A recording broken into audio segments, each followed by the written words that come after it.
Good evening and welcome to Birds of Essex, April 2024. Unbelievable. Wow. Unbelievable. Now I've got a bone to pick with you.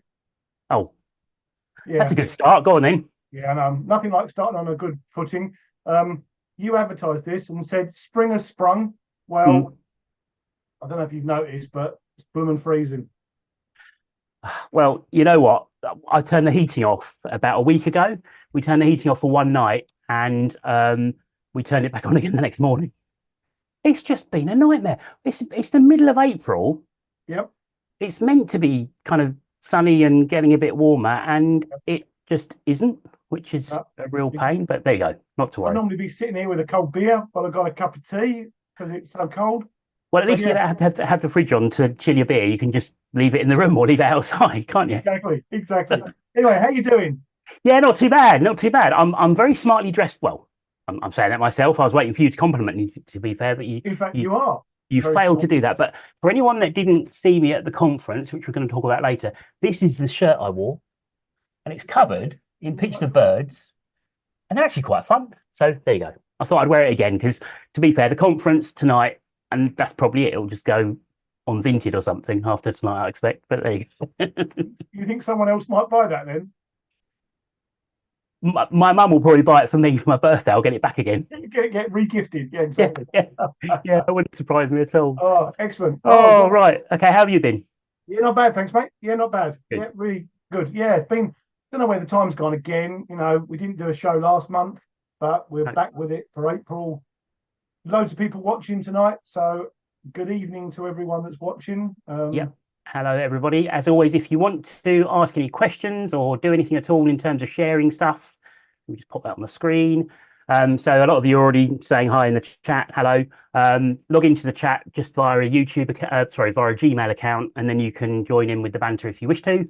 And if you have any pictures, videos, or anything to say, and you want to do it by email, you can email us on ebwstalks@gmail.com. We will try to pick up all of the emails, fingers crossed. But if we do miss anything while we're talking, I do apologise in advance. We'll come to that in a second because we've got some apologies, haven't we? We always have apologies. Yeah, always. It wouldn't be a Birds of Essex without apologies. So Exactly. In fact, should we do some apologies now? yeah, go for it, mate. Go for it. Okay. So we did miss some pictures last month in February, in fact, because we didn't do one last month. So let me just enlarge that. Hopefully it should be full screen now. Yeah, So lovely. this is a picture of a turnstone from Adrian Watts. These were sent in while we were talking in February, which is why they were missed. So apologies again. But a lovely picture of a turnstone taken at Mistley by Adrian. A red-breasted merganser, also taken at Mistley by Adrian. And then what have we got here? We've got a couple of greenshank at Mistley. Again, these are all from Adrian Watts. A little egret. Oh, what's that? It's a knot. No, it's not. Oh, I'm sorry, I had to do that gag. Terrible. Yeah, Uh, a not at Mistley. And then this was at Wallasey, not at Mistley. Lovely short-eared owl. So nice. thanks for those, Adrian. And while we're talking about Adrian as well, he's been a bit poorly recently, so we wish you all the best Yeah, for a speedy recovery. Hope you feel better soon. yeah. Get well soon, mate. Yep. Yeah. Then we've got Micah Handler. Now, it's a shame we missed this because obviously it's a couple of months late now, but at the time we were talking about the stunning white-billed diver that had been seen off the pier at Southend. Yep. And Mike sent this picture in while we were talking and unfortunately missed it. But that's a cracking picture, isn't it? Considering how far out the bird was. What a beautiful bird. And the huge white bill, Yeah. Back up. absolute stunner. Yeah. And I went to see it on the day that it disappeared. So as always, I was a day too late, but there you go. And then we've also got one more quick one to show, and then we'll get on with the main part of the show. Hold on, here we go. And this is Richard Chew. And do you remember he was talking about seeing a red kite over his flat while he was convalescing? Yes, I did. I Yes. do. So he sent in a link to his blog. I didn't know he got a blog. So SS15 Wildlife Watching, and he's got a blog. And on the blog here is a picture of the rear end of a red kite as it flew over his flat. So there you Excellent. go. And there's lots of other things on here to look at as well. So if anyone wants to look at and see what Richard's been up to, SS15 Wildlife Watching, by all means have a look, but just don't do it while we're talking. Wait until we finish. Yeah, please. But there's Yeah. loads of people in the chat tonight, so I'm going to whip through them as quickly as I can. So, got lots of good evenings tonight. We've got Mo Jackson, Ron Furman, Brian Priestley, Graham, me, and Chris Me. David Gotts, Liz Huxley, Paul Daughtry, Andy Goody, good old Mel Shepherd Wells, Susan Pembroke, Stevie Entwistle is watching. Hi, Steve. I didn't know they had. I didn't know they had internet on Mersey, but obviously they have. So To be fair, I'm surprised. He's probably watching while he's like adding some birds to his list, I expect. probably. Got his phone in one hand and his binoculars in the other. So yeah, Steve, Annette Adams, she's watching upstairs. Andrew Knight, Dave Webb, Ron Colson, Tim Davis, Neil Sumner, Kevin Poulton, Katie Taylor. Mel Shepherd Wells says, "Man up." He's heating on for weeks and weeks. John Peacock, Neil Sumner likes you. Nice to see your shirt again, Matt. So, oh, thanks, Neil. And then we've got Vince Briggs, Karen Mace, Brian Cox, Pete Dwyer from Portugal, watching. Hello, Pete. Hi, Pete. Frankie Robertson, Paul Everett, and Lauren Hooper. Good evening, Lauren. Yeah, long time no see. That's a veritable who's who of Essex birdwatching and beyond, isn't it? Now, these people have obviously subscribed to our channel, but if you haven't subscribed to our channel, there's a little bell on the YouTube screen. Hit the bell, subscribe. Somewhere. And if you like it, thumbs up. Yes. We like thumbs up. We don't like thumbs downs. No, we will delete the thumbs down and get rid of the comment. No, we won't. Right, okay. What's coming up, Steve? Well, we've had a really busy, obviously we missed last month's show, but we've had a really busy couple of months with society events. There's been a couple of, we've had a conference, which we'll talk about. We have. There's been, field trips. Yep. Field trip, we had a talk. Lots of stuff happening within the society the last 2 months. We've got special guests coming on tonight. Not one special guest, not two, three. Three. That's if my computer can cope with like 5 screens on at the same time. Yeah, I can't, but yeah. Now that'll be good fun. We've got special guests on tonight, and we've got some exciting new events coming up as well. So keep watching. Yes, please do. Please. Right, so first off, just a very quick one. We have got the spring photography competition running, and this runs until May the 11th. So that's kind of the last date that you can send your entries in. Hopefully you can see my screen there, Steve. Perfect, mate. Lovely. So if you go onto the ebws.org.uk website, and one of the links on the front page as they scroll across is this Spring 2024 Bird Photography Competition link. And it's got all the rules, how to enter, send your photos, maximum 3 per person, ebwsphotos@gmail.com. They need to be of wild birds taken in Essex, please, this year, between the 11th of Feb and the 11th of May. And as always, please remember the birds' welfare is really, really important. So please don't go climbing over bushes and chasing things just to get a good picture. It's just for a bit of fun, as always, and we're looking forward to seeing all your entries. So thanks in advance for sending them through. Right, good. And obviously it's not very spring-like at the moment, but you know, what's your highlight of the spring so far? You know, have you seen any summer migrants? Have you caught up with anything rare that been good recently? So please just let us know and put it in the chat. Yeah. Also, what you're hoping for in your local patch? Have you got anything this year maybe that you haven't had before that you think I really should have had one of those? Something you're going to be looking out for in particular? Are you keeping a year list still? And if so, does it motivate you to go to places that you might not go otherwise, to see birds that you might not see otherwise? Or are you not bothered about that? Are you happy just to stay local and just see what you can find yourself within your local area? And nightingales, have you heard of nightingale yet? Have you heard of nightingale yet, Steve? I have, 1 or 2. Yep. Yes. Yep. Yeah.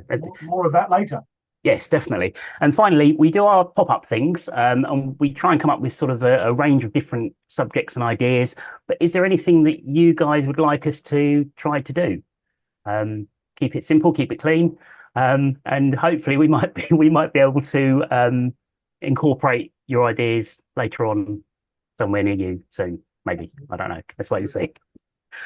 Right, talking about nightingales, if I can Absolutely. find the picture, you know, there was quite an incredible story, wasn't there? It was. So, I mean, probably if you're local up to our neck of the woods in Colchester, Abberton the last few years has been very good for nightingale, and the ringers there. So there's quite a big ringing team led by Chaz Holt, and they caught a nightingale in May 2023. And then it was ringed. Yeah, I'm trying. The picture's right in the middle of my screen, so I can't read it. That's why I'm going around So the yeah, corner like this. it says ringing details received. A nightingale caught at Abberton in May 2023, ringed at Tangier in the Gambia in January 2020. So that means 4 years since it was ringed.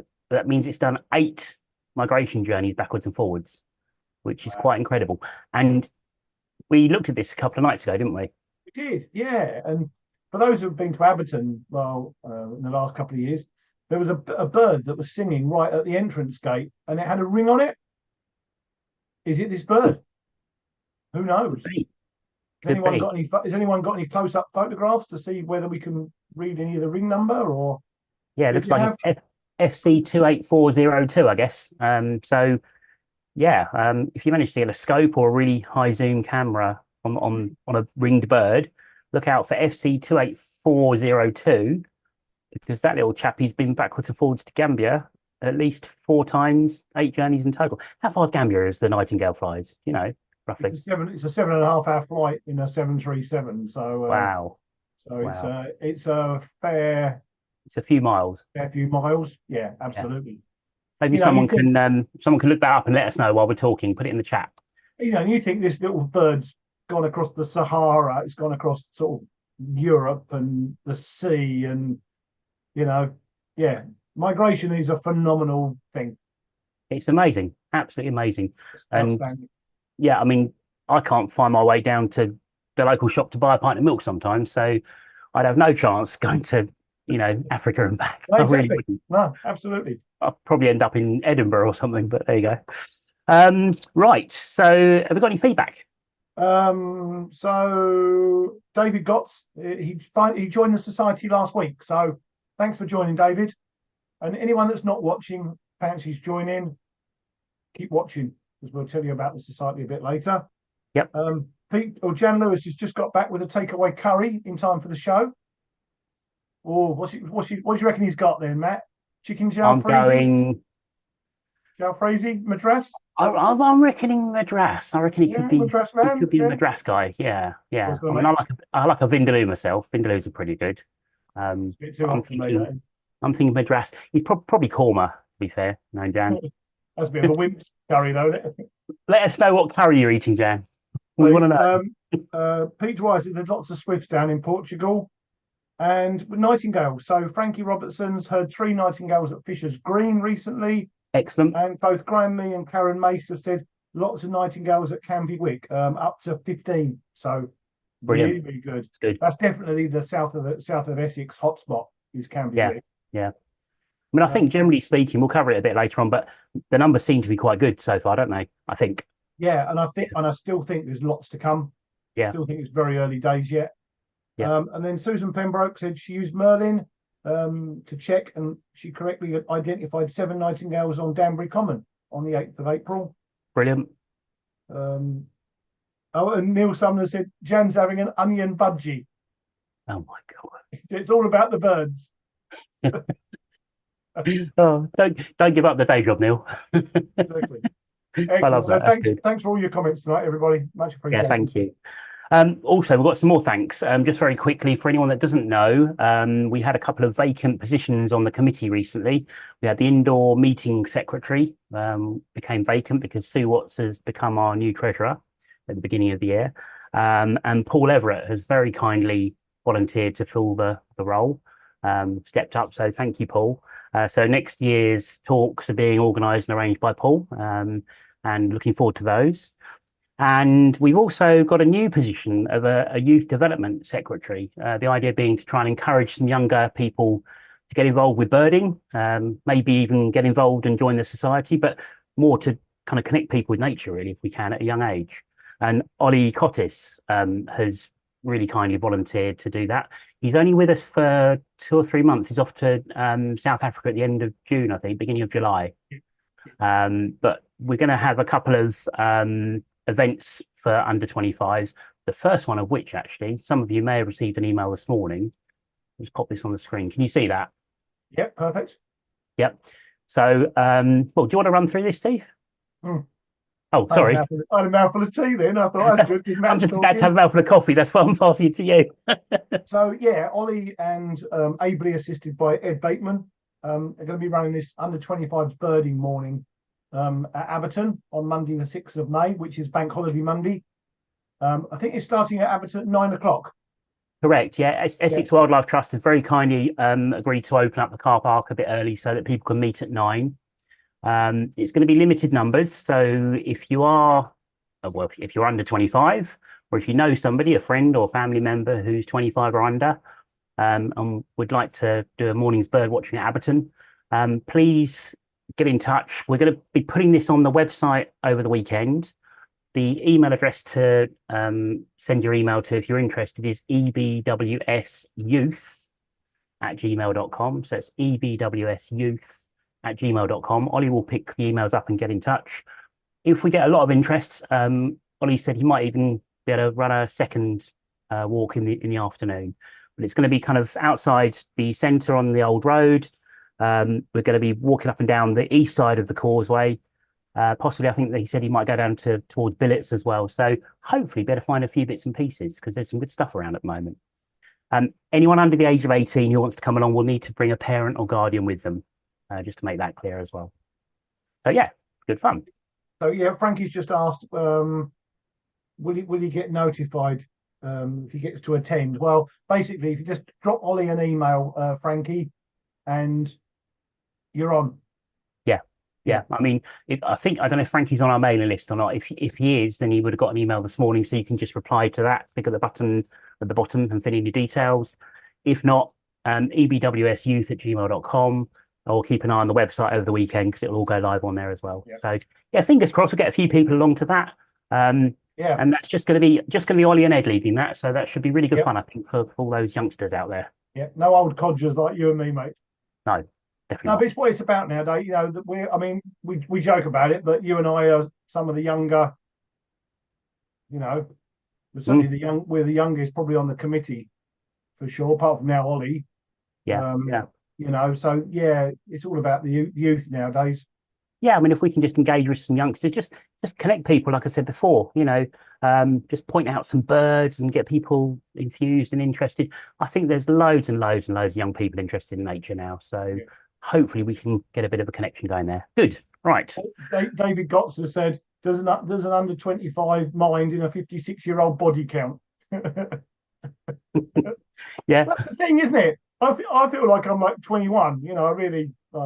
Yeah, I still feel like I'm about 14, I think, to be fair, most of the time. And then some mornings I wake up and I feel like I'm 114, but that's different. You get out of bed and you're like, oh, my knees, my back. But yeah, I think... so Frankie's already emailed Ollie, so hopefully you'll get a reply soon. Brilliant. Good stuff. Good stuff. And then just quickly, Mel Shepherd Wells has done some calculations, and London to Gambia is 2,761 miles. Wow. So in the 8 migrations, it's done 22,088 miles. That is incredible, really. That is incredible. Yeah. Yeah. Good grief. Yeah. 22,000. And it might have done more than that, and it's going to do more hopefully over the next 2, 3, 4 years. Yeah, so, absolutely. Yeah, it's absolutely mind-blowing when you think about it. It really is. Right. Richard Hughes just joined us. He's on the train back. Richard. He's on the train back from London, so he's hoping the Wi-Fi is going to hold out. Okay. So we don't go through any tunnels. Exactly.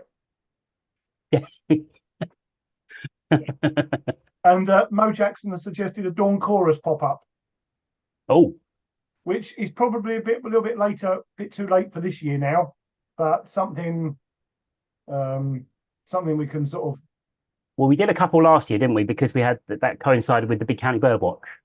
If you remember, there was 2 or 3 dawn choruses. Right. Yeah. Yeah. We'll have a look at it. Yeah. That means getting out of bed early, though, doesn't it? Yeah, it does. You're not very good at that, are you? So. Or going to bed really, really late. I'm good at that. You're Yeah, better at that than me. yeah. So, and just two more before we carry on, because otherwise we'll never get anywhere tonight. Uh, this is the most important thing. It's a chicken tikka danzak. Oh, that sounds really nice. It's good. I'm salivating as I speak. And Mm. yeah, yeah. Andrew Knight says he's got red kites flying regularly over his garden.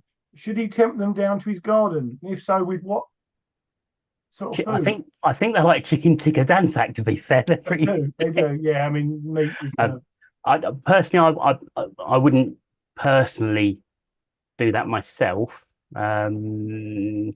It's a tricky one because I think if you entice birds like that into your garden, you could be asking for trouble with neighbours and bits, depending on where you are. I don't know. I don't know. yeah. Um, If you live out in Not the sure. country with no neighbours, I think that's probably fine. But Yeah.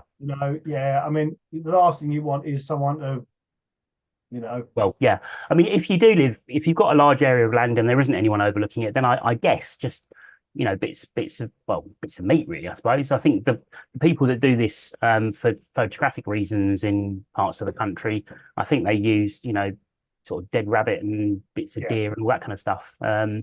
But yeah, probably a bit beyond my area of expertise, but maybe get some offcuts from the butchers or something if they still do them and put those out if you live in an area appropriate to doing that. But personally, I wouldn't do it myself, I don't think. But yeah, good. Right. Okay. Shall we have some guests? get some guessing. Let's Yes, get some guests in. Okay. I nearly clicked stop live stream. That would have been fun, wouldn't it? that wouldn't have been very helpful. Hang on a minute. I've got to remember how to bring the guests in now. Frankie There we just are. asked about Big County Bird Watch. Yes, Frankie, we're doing it later in the year, October. So Yes. watch our socials and all that stuff for information. Yes. Yes. Yes. Right. One more. Here we go. We have people arriving. Let's make sure everyone's cameras are working and microphones are on, and we're good to go. Excellent. Good evening, all. Fantastic. Good evening. Hello. Hello. How are Can we you all hear doing? us? We're very good. Good. It's a bit late, but it's normally my bedtime. But I stayed up. I'm very Well proud done. of Thank you. myself. Thank you. So I think, should we go around the screen and kind of, if you want to introduce yourselves briefly and just tell us who you are and what your role is, please? Yeah, shall I go first? Yes. Yeah, So you're the I'm boss. Leanne. Yeah, I'm Leanne. I'm the project manager at Bird Aware Essex. So I'm responsible for overseeing the partnership that sits behind the project, and then the delivery of the kind of the mitigation package on the ground, and then the work of the kind of ranger team. So yeah. Excellent. Thank you. I am Chloe and I am the lead coastal ranger. So I kind of filter between Leanne and the coastal rangers.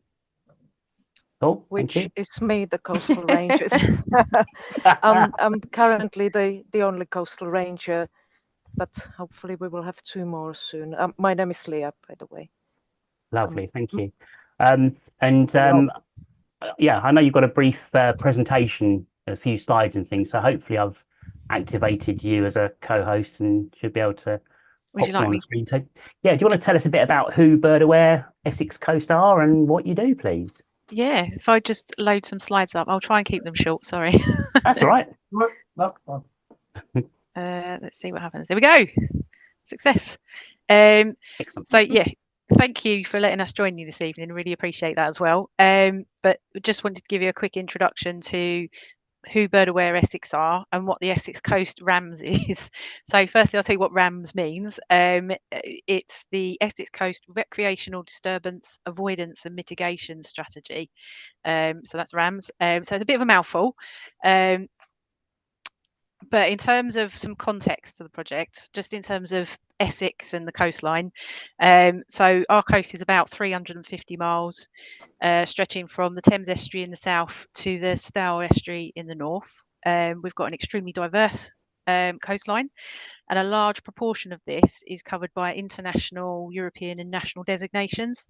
So in Essex, we've got 10 designated habitat sites. So these are special protection areas, Ramsar sites, and special areas of conservation.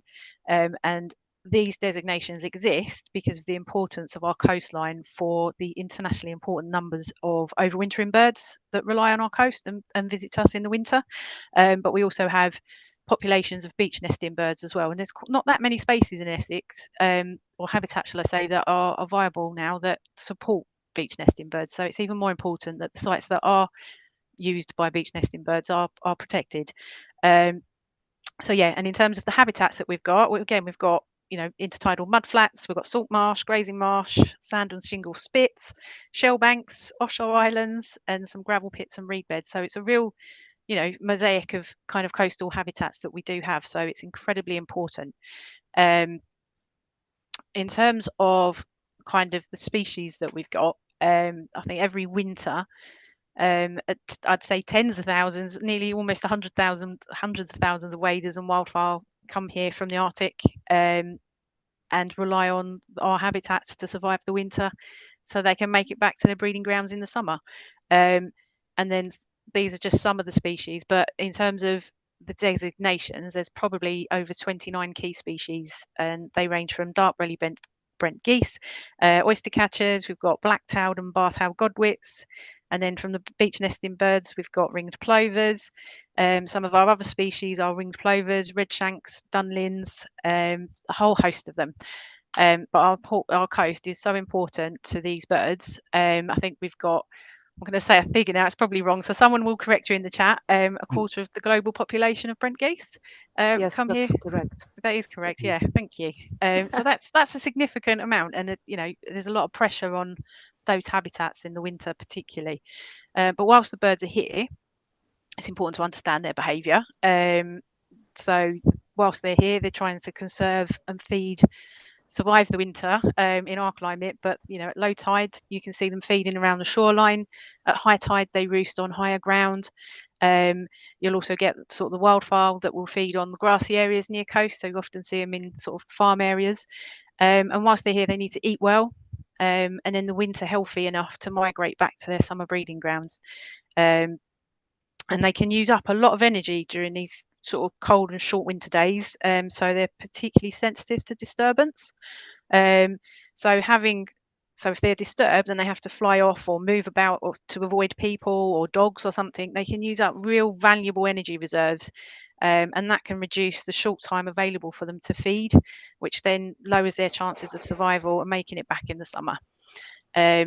So just a little bit on disturbance, as I've already said, it has two main impacts: is that they waste precious energy either moving or actually watching or escaping from perceived threats. It doesn't necessarily mean they're being attacked, but they perceive threats and they will react to it, and that has a big impact immediately. And then longer term, birds may completely abandon areas altogether if they're disturbed too often. And that can equate, although the habitat's still there, it's essentially a habitat loss, isn't it? Because those bird species are no longer able to use it. In terms of our breeding birds, they're even more vulnerable to disturbance in the summer, because they have increased stress of having to defend their territories after laying eggs and rearing chicks. And sometimes the level of public access to breeding areas can rise significantly in the summer months and can therefore impact the kind of success of the breeding season. And then, didn't realise I put this one in. So this is just an example that disturbance isn't always what you think either. I think, what we're finding when we're doing our jobs is not everyone is aware that when the birds all fly up in a big flock, isn't that wonderful? Actually, that's quite having a disturbing impact on those species and using their energy. But it doesn't always have to be a big flush. Sometimes just a bird being alert and kind of just being nervous, that physical impact on the kind of anatomy and things of the bird can have an impact. So, it's not always what we think, and all sorts of things can cause disturbance. Unfortunately, sometimes us being there can cause disturbance. So it's important for us to understand what's going on, so we can then have an impact on through our work, which I'll come on to in a minute. So what is it that we do?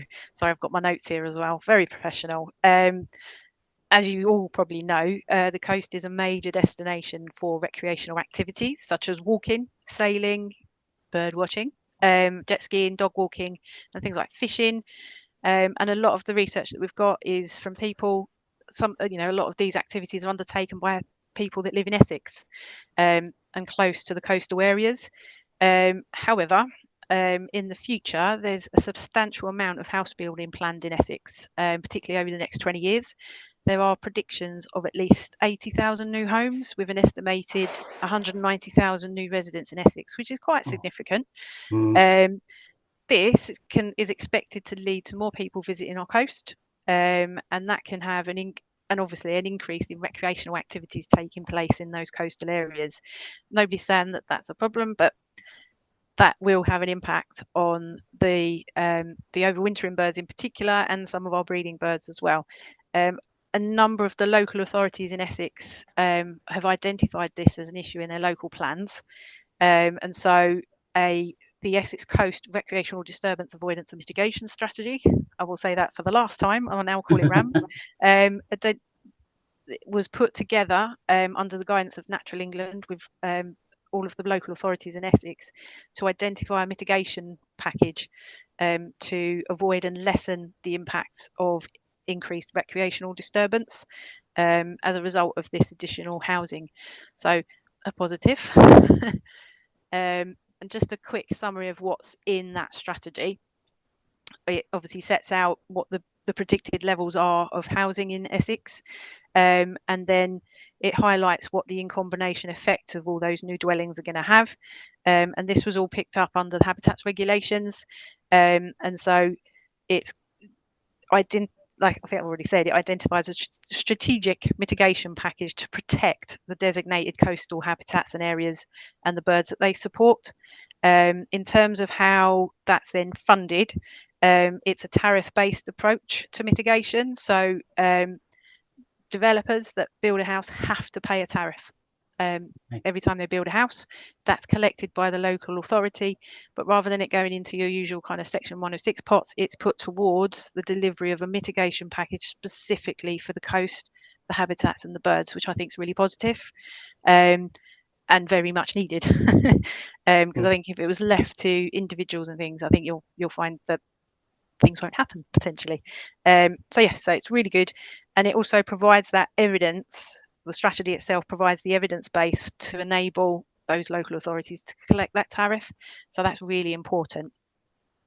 In terms of the partnership, so we are a collaborative partnership of 12 local planning authorities with involvement from Natural England, the RSPB, Essex Wildlife Trust and the County Council. We are growing, and there are other projects like us around the country. So we share the brand Bird Aware with a project in the Solent. So there's a Bird Aware Solent, and we are Bird Aware Essex, but you've also got Birdwise in Kent.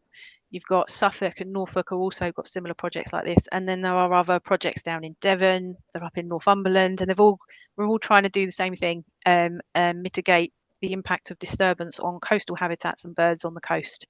So it's quite nice that although we work in Essex, there is a wider network that we can kind of coordinate with, talk to and learn best practice. So what we do, we can make sure that we're doing what things that work, and we can test that out with other partnerships. Within the strategy, there is a mitigation toolkit, and that includes an on-the-ground coastal ranger team. So at the moment, we're quite small. We do cover the entire coast. It's tricky. In winter, we try to cover all of the areas where you've got overwintering birds. So that's a real tough stretch for us in the winter.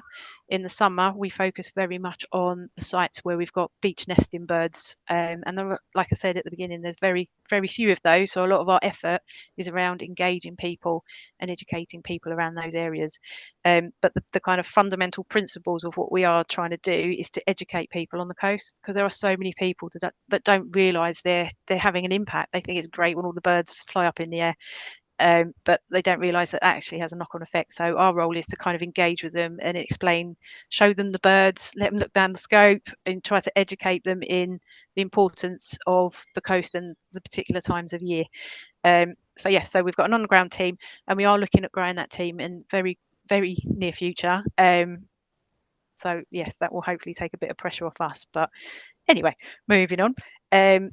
We are also involved with delivering campaigns such as dog initiatives, and it's not about wagging fingers and things. It's about a positive interaction and positive behavioural change for people, because if it's another don't do this, don't do that, we get very negative responses. So we're looking at how we can positively change behaviours for the longer term, because that will have a better outcome for the project and the birds.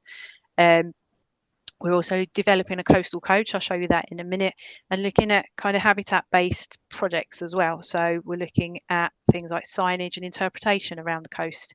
So making sure that we are constantly engaging. We've got a website, we use social media, and we try to, you know, interact with people in all sorts of ways to raise awareness and educate people. So that's really important. And we've been developing sort of strong partnerships with other stakeholders, such as landowners, and trying to work with recreational clubs and groups, to kind of encourage them to ensure that their members are, you know, responsibly using our coast and having their fun and their activities, but whilst not disturbing the birds whilst they're doing that. And then we're doing some monitoring and continual improvement of what we're trying to do by conducting things like visitor surveys. So looking at, you know, we are trying to continually build a picture of where people are coming to particular spots on the coast, so we can look at what we're doing. We also capture disturbance information whilst we're out on the coast as well. So over time, we're able to gather a picture of actually there are particular places which are really disturbed, where the birds are or used to be, and so therefore we can target our efforts in particular areas to kind of mitigate that. And also build a more detailed picture of what's going on and prioritise our efforts. Just a little bit of what we have been doing. We've been really busy over the winter. We do patrols, we do pit stops where we kind of pop up with our table and our banner and we talk to people, give out leaflets. We've been doing Meet the Ranger events, and trying to engage coastal visitors. We've teamed up with other projects such as Share Our Shores, and the Essex Seagrass Project, particularly down in the south of Essex. We also ran our first Great Coastal Birdwatch in October last year. So that was a bit like the Big Garden Birdwatch, but based on the coast. And we twinned up with Birdwise in Kent and Solent in the south, and all tried to run it over the same week and engage people in kind of birds on the coast. We attend community events and regattas and yeah, all sorts of things. And we actually did some presentations in schools. So for quite a small team, we're doing a lot, but we need to focus our efforts and do more of that when we've got more people.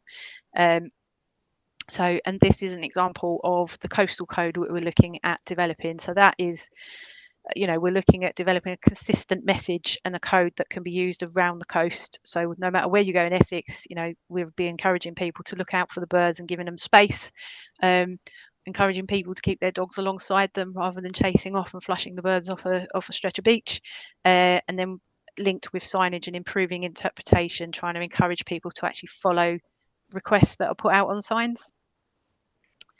And I think, yeah, that's us in a nutshell. I don't think I've told you everything, but that kind of just gives you a quick, I guess, the setup of the project, and yeah, I suppose where we're at. Lovely. If we can keep that on the screen just for a second, for anyone that's watching, if they might want to get their phone out and just take a picture of the screen or write the information down. Oh, it's disappeared. Or follow us immediately. I've it's still there. Yeah. I've still got it on mine. That's fine. I've still got it. Yeah. That was me. Yeah. So yeah, www.birdaware.org/Essex, and the email address is info.essex@birdaware.org. Fantastic. Thank you very much. Brilliant. I think yeah, I mean, obviously the work you guys do is fantastic. It's brilliant. It's so important.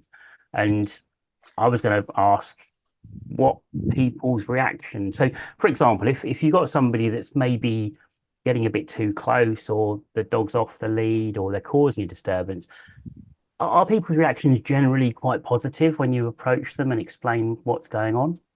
I think I know you guys, the range of Leah, you'll answer this probably better, but in terms of, I think it depends where you are in Essex. Okay. There's definitely a different vibe in different areas. As a team, we've kind of adopted we're not going to go chasing people and shouting, because we've seen it done. And if you do that, the immediate response you will get is quite negative and can be aggressive. Whereas what we try to do is, when we're on a coast, we try to be in the right location to talk to people before they're getting onto the beach, for instance. So, you know, we're trying to positively engage before they get on the beach. Say, oh, you know, we're watching the birds today, and trying to do it in a kind of not a subtle way, but a gentler way to start with, and just build that kind of rapport. You know, the idea is that we're on a site regularly and people get to know who we We- are, and therefore you can have those conversations. Leah, sorry. I would say we're more trying to prevent it from happening rather than chasing people who have already done something wrong. I mean, it depends on the situation. You would engage with somebody if you see they are approachable, but we are more focusing on talking to people before they do it and engaging with everybody who walks their dog. I'm a dog owner myself, so I'm always keen to talk to people about their dogs and subtly giving them the message rather than telling them they've done something wrong, because inherently people do not like to be told they've done something wrong, even if even they know they have. They still, most people are not prepared to hear that. So I don't think it's a good way to giving them the message in that situation. So we try to prevent it more than anything, and make people think and take the leaflet home and have a chat so they can go and think about it, rather than being part of some agitated situation where they wouldn't even remember what we told them because everybody's upset. And I guess the thing is nowadays that I would hope in sort of recent years with the rise of social media and you know the amount of natural history programs that are increasing on television, and the younger generations I think have got more awareness of nature and more of a connect with nature than maybe the generation before had. So hopefully people will respond positively when you do make them aware of what's out there, because most of the time, to be fair, I've only been bird watching probably for like 7 or 8 years, and before that I didn't know what birds were off the Essex coast. I couldn't believe some of the things. That's absolutely right. And as I say, as a dog owner, before I started working on this project, I didn't have a clue about the issues that affect coastal birds, because it is not very intuitive problem. There are many people who are into wildlife or into birds, into their garden birds. They've got garden feeders, but they are completely unaware of the specificity of the issues and the pressures on coastal birds, because they are completely site specific. They have very limited range of habitat. They can't just fly away and sit on a tree and eat a berry if they get disturbed. They are tied to the mud flats, most of them, and to the salt marsh for. Got a bit of a freeze there, I think. Oh no. Yeah, I guess one of the other things as well, and I'm sure Steve will support me on this, because we've both done the same thing. Sometimes you can turn up near the coast background or don't think about things. Sorry, we lost you there for a bit, Leah. I do apologise. sorry. I think we got the general gist of what we were saying, and I was about to say that Steve obviously has been bird watching for about 140 years, something like that, haven't you? Well, just take the 100 bit off. Okay, 40, sorry. 40 years, yeah. Yeah. And sometimes when you get to the coast, you don't know if there's any bird. You know, you can struggle to find things sometimes, can't you? They're there, and they see us before we see them. They are very invisible. They're very well camouflaged. That's part of they're perfect adaptations, but unfortunately not adaptation for human coexistence, because we would prefer if they were a bit more visible when we're trying to tell people what the issues are, and it's difficult when people don't even see them. So the advice I usually give them is to watch out for the movement. If they see something moving on the beach, it looks like a little mouse running there, but they're actually birds there when it appears that there are none. They're a bit cursed with the perfect adaptation for, to avoid predators. Unfortunately, we are very different types of problem for them. Yeah, no, absolutely.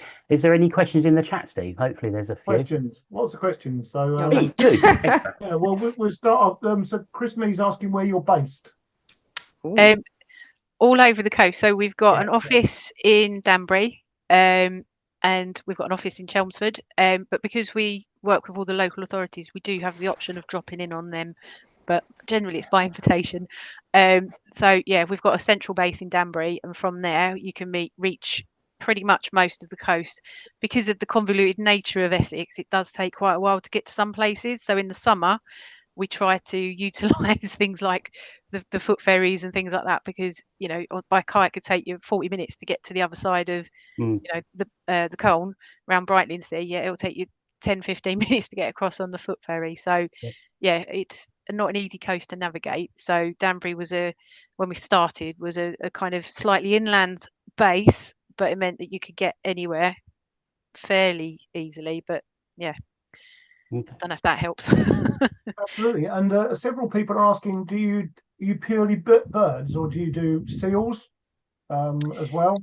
Although we're Bird Aware Essex, we are going to do the RSPB thing and adopt all sorts of wildlife. The reason we've got birds as the main focus is because of they are the designating feature of the SPAs. So the reason that the sites are designated is for the particular species. So that's our priority. But we are keen on, you have the similar issues with the seals and things. So last summer we had phone calls about seals being injured up in I can't remember now if it was like near the Naze and things. So people were contacting us to find out more. So we try to liaise with like the Environment Agency guy and places like that. So we do try to get involved, and disturbance is an issue for seals as well. So we are looking at how we can communicate that as well. But at the moment it's primarily birds. But we did a walk the other week.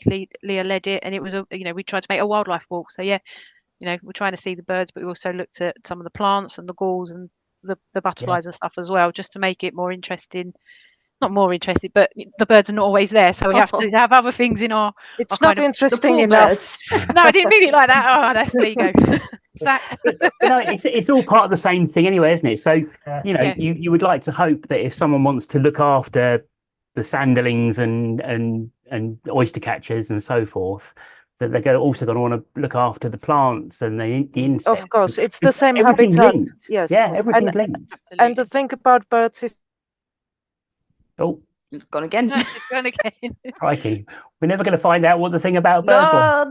No, we missed it. But That's in terms the thing. The habitats are so. You just, for instance, you're down in Southend. You've just got mudflats. People are like, well, what is it? But you've got really important seagrass and things down there that.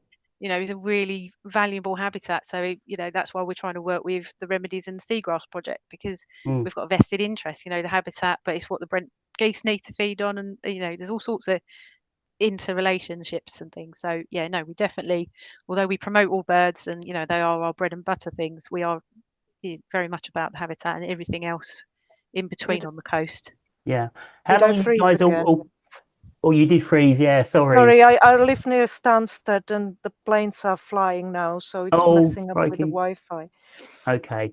How long have you three been working with Bird Aware?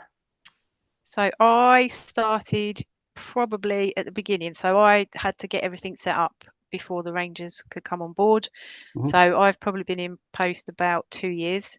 Okay. And it took quite a long time to get us in a position to get the rangers in. So I think Leah's one of our longest serving rangers and has been with us for a year and a half.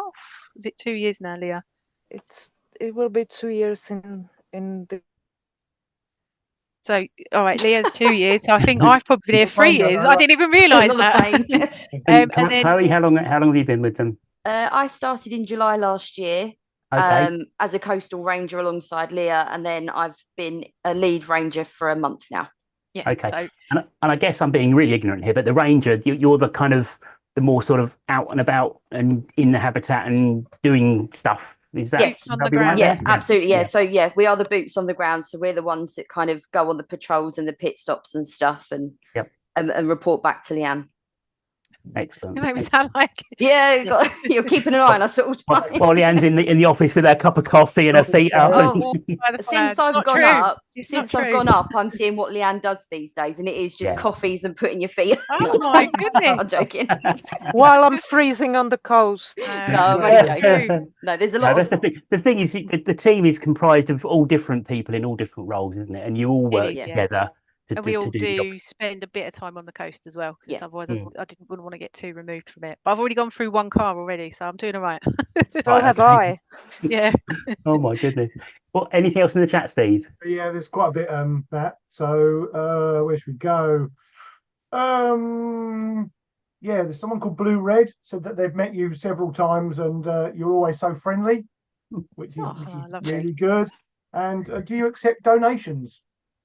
No, unfortunately not. Okay. Because of the way that the project's funded, yeah, we're not able to set.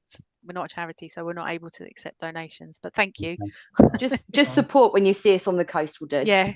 Yeah. Yeah. I was going to ask that actually. I was going to ask, I mean, is there anything that people watching can do to help you? Obviously, direct donations you've already covered, but is there anything they can do, voluntarily? If spread they the can word. spread the word, Yeah. follow us on social media and share our posts, and we've got a couple of leaflet boxes That are going out on the coast, and then Yeah. we've got leaflets and sort of information. So if we can get those out, and then the coastal code, yeah, if everyone could kind of start picking that up and kind of sharing that. So once we follow us on social and the website, and I think as well with the behaviour change, if we can get like 1 or 2 people that can start showing other people how to behave as such, and we're kind of hoping that there'll be like a domino effect where they see one person behave in a good way and people start to follow, and Okay. Steve, anything? Yeah, just a couple. We're trying to do a couple more. How do you stop boats or motorcraft getting close or landing on remote beaches? I can ask that. Torpedoes. Work really well. Yeah, I mean, we don't have boats ourselves at the moment, but again, we're working with sort of the different river wardens and people as well. But one of the things we're trying to do this summer is to kind of meet sailing clubs and boat owners, and again, do presentations and raise awareness and educate about the birds. We're monitoring it.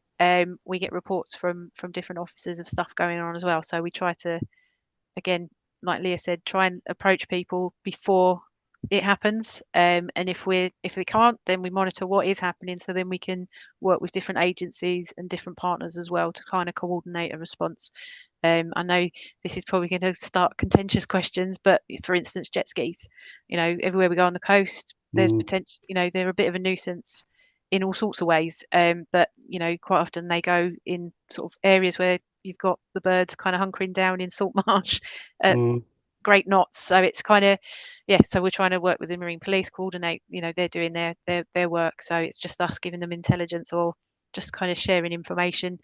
We're looking at how we can work together as agencies and different local authorities to kind of come up with a strategic solution around Essex. So it's okay.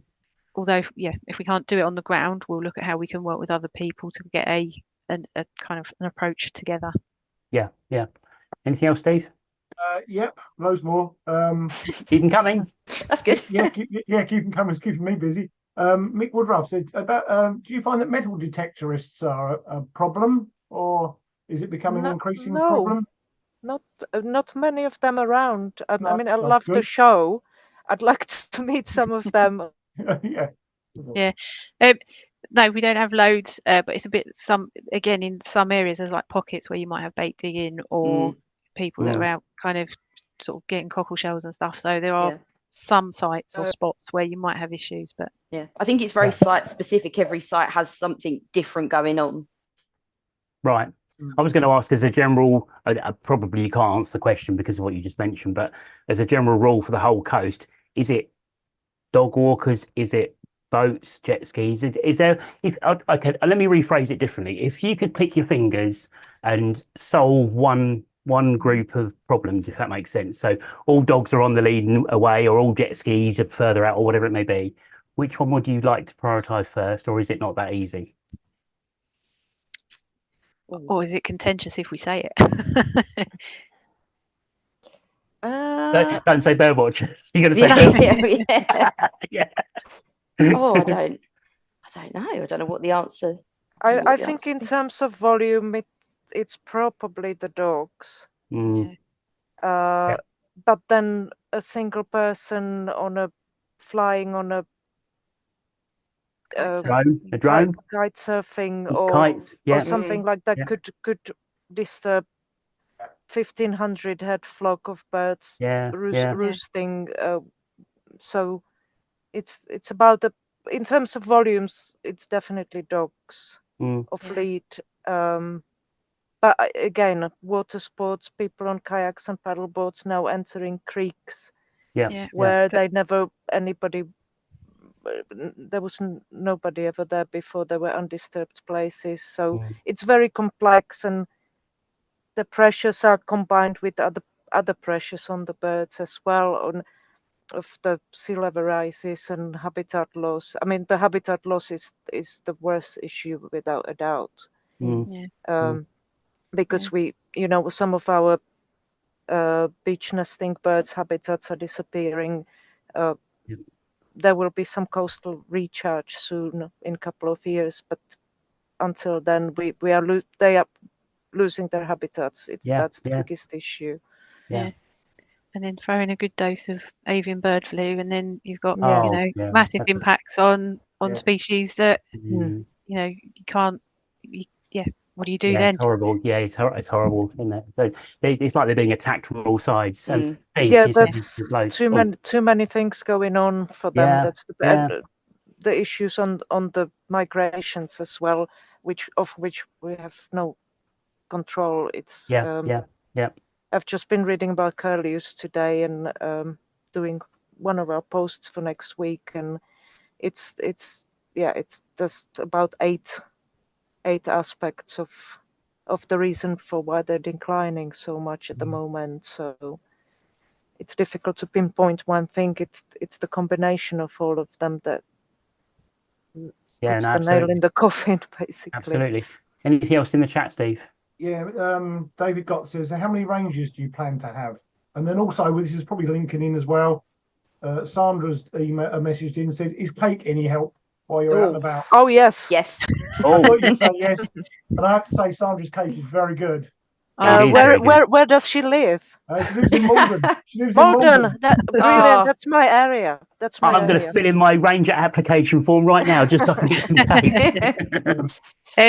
So this summer we're going to go back up to 4 rangers, and then we are looking at the strategy and reviewing that under the guise of Natural England and with all the local authorities, because if you compared our project to some of the others and the amount of coast we have to cover, we're an extremely small team. So we're looking at how this strategy could be improved and given us a bigger resource. So at the moment we're going up to 4 rangers and myself. So there'll be a team of 5 for the next kind of 15 months to 18 months, and then hopefully we'll have an updated strategy which might pull in some additional resource in the future, because there's different elements for what we do as well. We at the moment we have to be the jack of all trades. We have to do GIS, we have to do data monitoring, we have to do education, engagement, and ecology stuff. So it's we've got real mixed bags. So we're looking at how we can best use our resources and our specialisms to kind of have the biggest impact. So hopefully, although we're growing at the moment,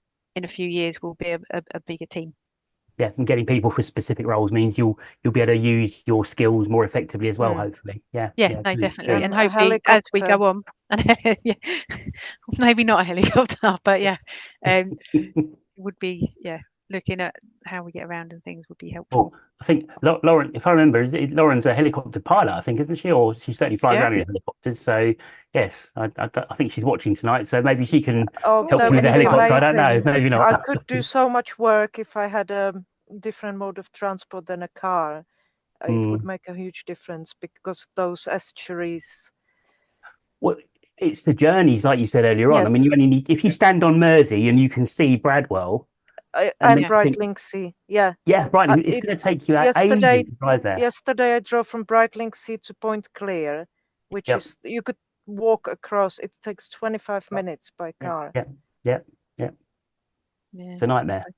Anything else, Steve? So do you have a favourite coastal bird? There you go. That's a bit of a fun question for you. Away from the serious. Does it have to be one? Oh, no, not at all. Have more than one. Seasonally, mine's the Brent geese. Just when they come in, for me, it's oh no, we're near Christmas. The winter's here, and I love listening to them at night time. You can still hear them just gabbing away whilst they're feeding out when at low tide. So I like them. in the summer. I'm going to go with the ring plover just because they are so cute. I don't get to see them though. I'm always in the office too much. So yeah, hopefully I'll get to see one this summer. What about you? What about you, Leah and Chloe? Anything special? Chloe? I would say mine's probably the lapwing. But only because when I first started, it was like the only bird that I could identify. Okay. Because and it's changed now though. It has changed a little bit now, and Leah will vouch for me, but I am really colourblind, which makes this job extremely fun. But I know that lapwing. It makes no difference in shorebirds; they're brown and white. Not in the winter, but the I know that under when you can catch a lapwing under the right light, they have like this iridescent colour to them. And even though I might not be able to see all the colours, I know that there's some colours there. So so that's why I like the lapwing. Good answer. And you, Leah? I love the elegant, long-legged, long-beaked one. So black-tailed godwits and green shanks are my favorite. But I also love pintails and gadwalls very much. I like the low-key vermiculations on the grey coats. I don't like the showy offies that much. I like the low-key ones. So I prefer the winter coats as well. Yeah. Brilliant. Anything else, Steve? Yeah, just a couple of quick things. Lauren's just come back. She's a winch paramedic, so you don't really. Maybe. Well, I hope I won't need her. Let's hope you don't need her then. Yeah. I really hope not. She said she often gets great views of seabirds from above Shetland. So. Oh my God! Okay. Quite cool. And then just a bit more of a serious one. John Peacock says he's seen that you visited Earlham's Beach recently. How do you think the new housing developments on Low Road could impact Earlham's Beach area? I don't know that area at all. Yeah, so Earlham's was one of my sites when I was still, I still do rangering, but when I was doing more rangering. So Earlham's was one of my sites, and it in the summer, now it's extremely busy. And if I'm going alone, I get overrun by people and dogs and visitors and stuff. So it's an incredibly busy site as it is, which I guess with the new houses going up is why we're in post, because of the mitigation of the new houses going up. So I guess it's a good thing that we are multiplying a little bit just in time for the summer season, because I think, it's a busy site as it is without people moving in. I don't really want to imagine what it will be like when people do move in. No, I mean, one of the things that we do have is kind of foresight with that, in that hopefully we can communicate to new residents that go into new developments. One of the things that I've got on my wish list is to have kind of like a welcome pack, meet your neighbours thing, but rather than your next door neighbour, it's your coastal neighbours and how to look after them whilst you're in your new home. And I think something like that might go down really nice to new housing. So it's on the wish list. Yes. I think the good thing about bringing it into action, but it's stuff like that where we I think we have a real role to play. And I think the good thing about this is we build up real connections when we're on site. So with Earlham's being one of my sites, I see similar people all the time when I've been there. People get to know you, and you kind of build up a bit of rapport with people, even if maybe they don't ask you about the birds or they don't want that instant connection with wildlife at this point in time. They know you're there and they know you're watching, or your presence is there, and I guess that's a good thing. But it's a reminder as well, if they see you regularly, then it reminds them to look out for these things. Yeah, brilliant. Okay, we've got an exciting event planned, haven't we, Steve? We have, yep. So on, it's Friday, the 3rd of May? 3rd, yes. Yes, 3rd of May. We've organised a pop-up, one of our pop-up events, and these three ladies have very kindly offered to come along and do an event with us, and it's going to be at Malden.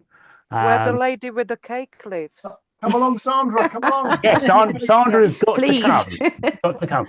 Cake for at least 5, and hopefully many more. Drizzle. Yeah. Oh, she does a good lemon drizzle. Oh gosh. So we're going to put something. Normally we advertise these pop-ups via MailChimp only. So if you're on our mailing list, and you can join that at the bottom of the homepage, you'll receive an email. But because this one's quite important, we're going to put this on the website, and we're also going to put it on social media as well. So it's going to be a free to attend event, of course. We'll have full details of when and where and what time, but it's going to be during the morning. I think probably a 2 or 3 hour session. You'll get to meet and ask questions and get leaflets and things. And then you and I are going to be there, aren't we? We'll do a bit of bird watching as well, all of us. So yes, It'd be nice. Yeah, should be good be fun. great. And you can learn more about what you guys are up to, and have some Yes. leaflets and spread the word, because that's what it's Yes. about. Indeed. Absolutely. Yes, And and you eat the just go- cake. Mm. And I'll bring some biscuits. Oh well, I'm Oh, definitely I need coming. to get a bigger flask. Cake and biscuits. I'm definitely going. In fact, I might go after the show. I might wait for a few weeks, and so I'm there at the front of the queue. Yeah. Okay, brilliant. Thank you very much. Thank you for No, coming on the thank you for show. coming Thank you for having us. Really thanks a appreciate lot it. for inviting us. Yes, Thank thank No, you. really interesting. Hopefully, everyone watching enjoyed that and picked up some information. Please look at the website and spread the word. You know, anything that you guys put on social media, if we follow you, Yes, when you get the code up and something that we can all retweet and yes, yeah, we Instagram or regularly whatever you do on post Instagram. every Yeah. day. Yes. Okay. Can I quickly, before you go, you did say Yep. something about how people might be able to help us. I've been thinking as we've been Okay. talking. There are ways that you guys can help us in the future, and that is around kind of monitoring the birds and stuff. I know you guys do that anyway. We're looking at how we can get people involved in whether that's around visitor surveys and things like that as well, or just kind of when we've got coastal bird watches going on, come and join us. Come and see us at Pit Stop. Well, Mhm. just thinking out loud, and we'll explore this later on in the year, but the Big County Bird Watch, which we run every year, is in October this year, end of October, I think. In October, yeah. So maybe we could have one of the days where you guys can do something as well. We'll talk about it, because that might be a good way to link up and get some more awareness and so on. We did the Great Lovely. Coastal Bird Watch in October as well, didn't we? Yes, and we'll probably do it It's- again this year, so it might coincide. Yeah. Fingers crossed. Okay, brilliant. Thank you very much. Thanks once again. Lovely. so much. Thank you. Thank Cool. you. See you on the third. Bye-bye. See you on the 3rd of May. On the See you on the third, with the third, cake yeah. and the flasks and the cake and the We'll- biscuits. We'll Yes. be there. And the Lovely. cake. Cake and scope. Sounds good. All right. Take care. Thank you. Bye. Thank you. Thanks Bye. a lot. Bye See bye. you later. Right. Okay. Lovely. Well, that was really good. Fantastic. Yeah, really good. Really good. Really well enjoyed that. worthwhile organisation. I mean, they do an amazing job. You know. Yeah. Apologies if we didn't get to answer all the questions tonight. There were lots of stuff coming in tonight, and So I apologise if I've missed anything off. Well, I'm sure if there's any questions that people do want an answer for, if we didn't manage to cover it, if you send an email into Bird Aware, and I'm sure they'll come back to you. So cool. and please follow them on Twitter and Facebook and so forth. So I think the more followers they've got, and the more we can raise awareness. If you can get just one person, to make a change to their habits. I read somewhere that if a flock of birds is flushed and flies like a mile down the coast to try and find somewhere else to feed, it can take them 10 days or more to get the energy back to the levels that they were at before they flushed. Exactly. Yeah, mad. it's so important to spread that. Just make people aware of the issues. Yeah, and loads of people commented about how good the ladies were. So thanks for those. And we'll say the time and everything will be on our website. So in the next it's only a week and a bit's time. So very, very soon. So just keep watching our social media website for more details. It'll be on over the weekend. We'll get it on over the weekend. Yeah.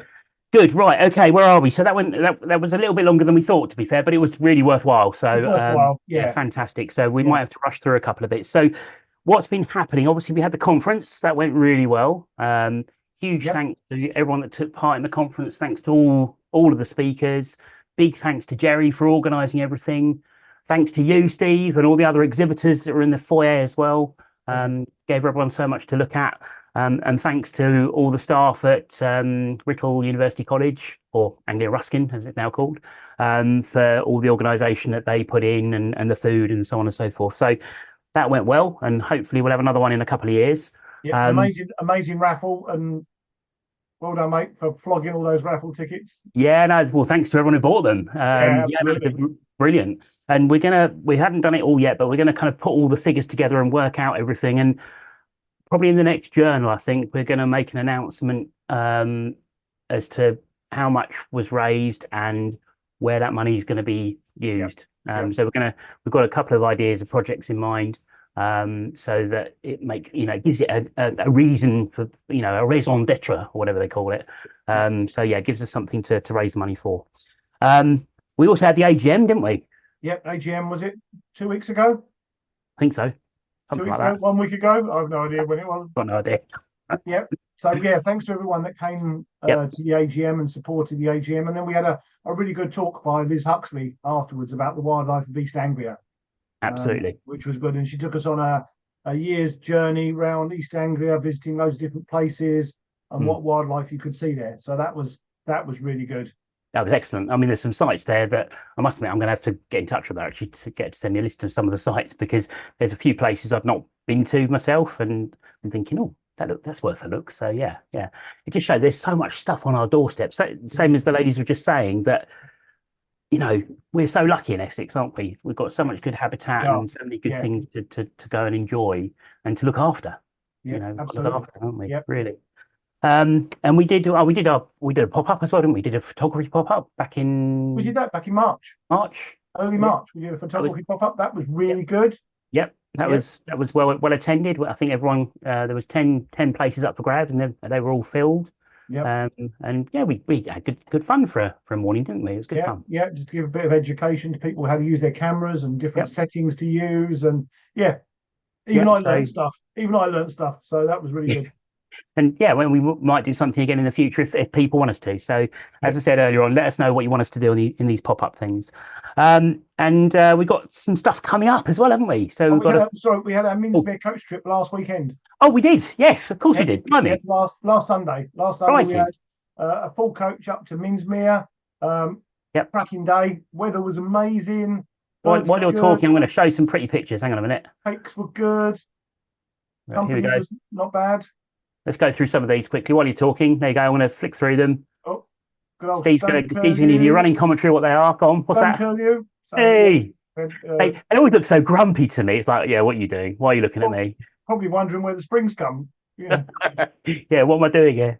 Yeah, nice common sandpiper, which we saw on East Scrape. We had lovely views. The light was amazing on that. So black-headed gull on the left and kittiwake on the right. Yeah. Came in cute kittiwakes. I love their little stumpy black legs and the bright yellow bill and the black eye. Beautiful birds. Really lovely. Nice views of kittiwake we had. And green hair streak. So there was a couple of little sheltered spots where it was nice and warm. And I think it was Paul and Jackie Everett spotted this, didn't they? Yeah, I think so. On the way out from East Hyde. And they blend in so well, the green hair streak. So yeah, cracking. Nice shot that is, Matt. I like that. It's really tricky actually to point out. I don't envy your job sometimes, because you have to point out these things to people and explain exactly where they are, and it's not easy to do. It's over there on a bit of grass. Well, where is it? I can't see it. And it's the green bit of grass. Yeah, exactly. Yeah, green on green. Exactly. So nice green hair streak. Yeah, wheat ears. So we had quite a bit. It must have been a little bit of a passage of wheat ears, because we had like 3 or 4 or 5 birds. But that one was a cracker. Really nice one. And of course, you can't go to Minsmere without looking for the good old adder. Yeah. And we saw quite a few adders out and about. So that was really good. This particular one, there was a couple of males that had been kind of doing the dance, over a female. And unfortunately, I missed it. But Tina came for the day and she watched it, and she said for her it was undoubtedly the highlight of the day, watching those 2 adders, doing the dance. A rare sight, that is. Yeah. I've never seen that. And of course, apart from the adders at Minsmere, bitterns. Yes. So they've got 17 booming males this year, which is like a record number for Minsmere. And we had these birds flying around, which was cool. Yeah, they're really good birds. Loads calling as well. That's got it's amazing call, isn't it? Amazing call. Yeah.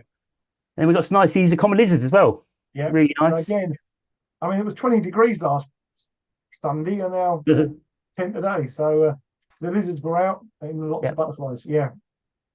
And then finally afterwards, when I popped round because I drove up with Tim Hayward. Tim Hayward kindly drives, so thanks for Tim for driving. And the 3 of us went round to an area of heathland around the corner and managed to pick out a Dartford warbler. So yes, that was nice. So yeah, it's been a busy time, and we've got another field trip coming up in early May. Now I'm going to say it's 5th of May.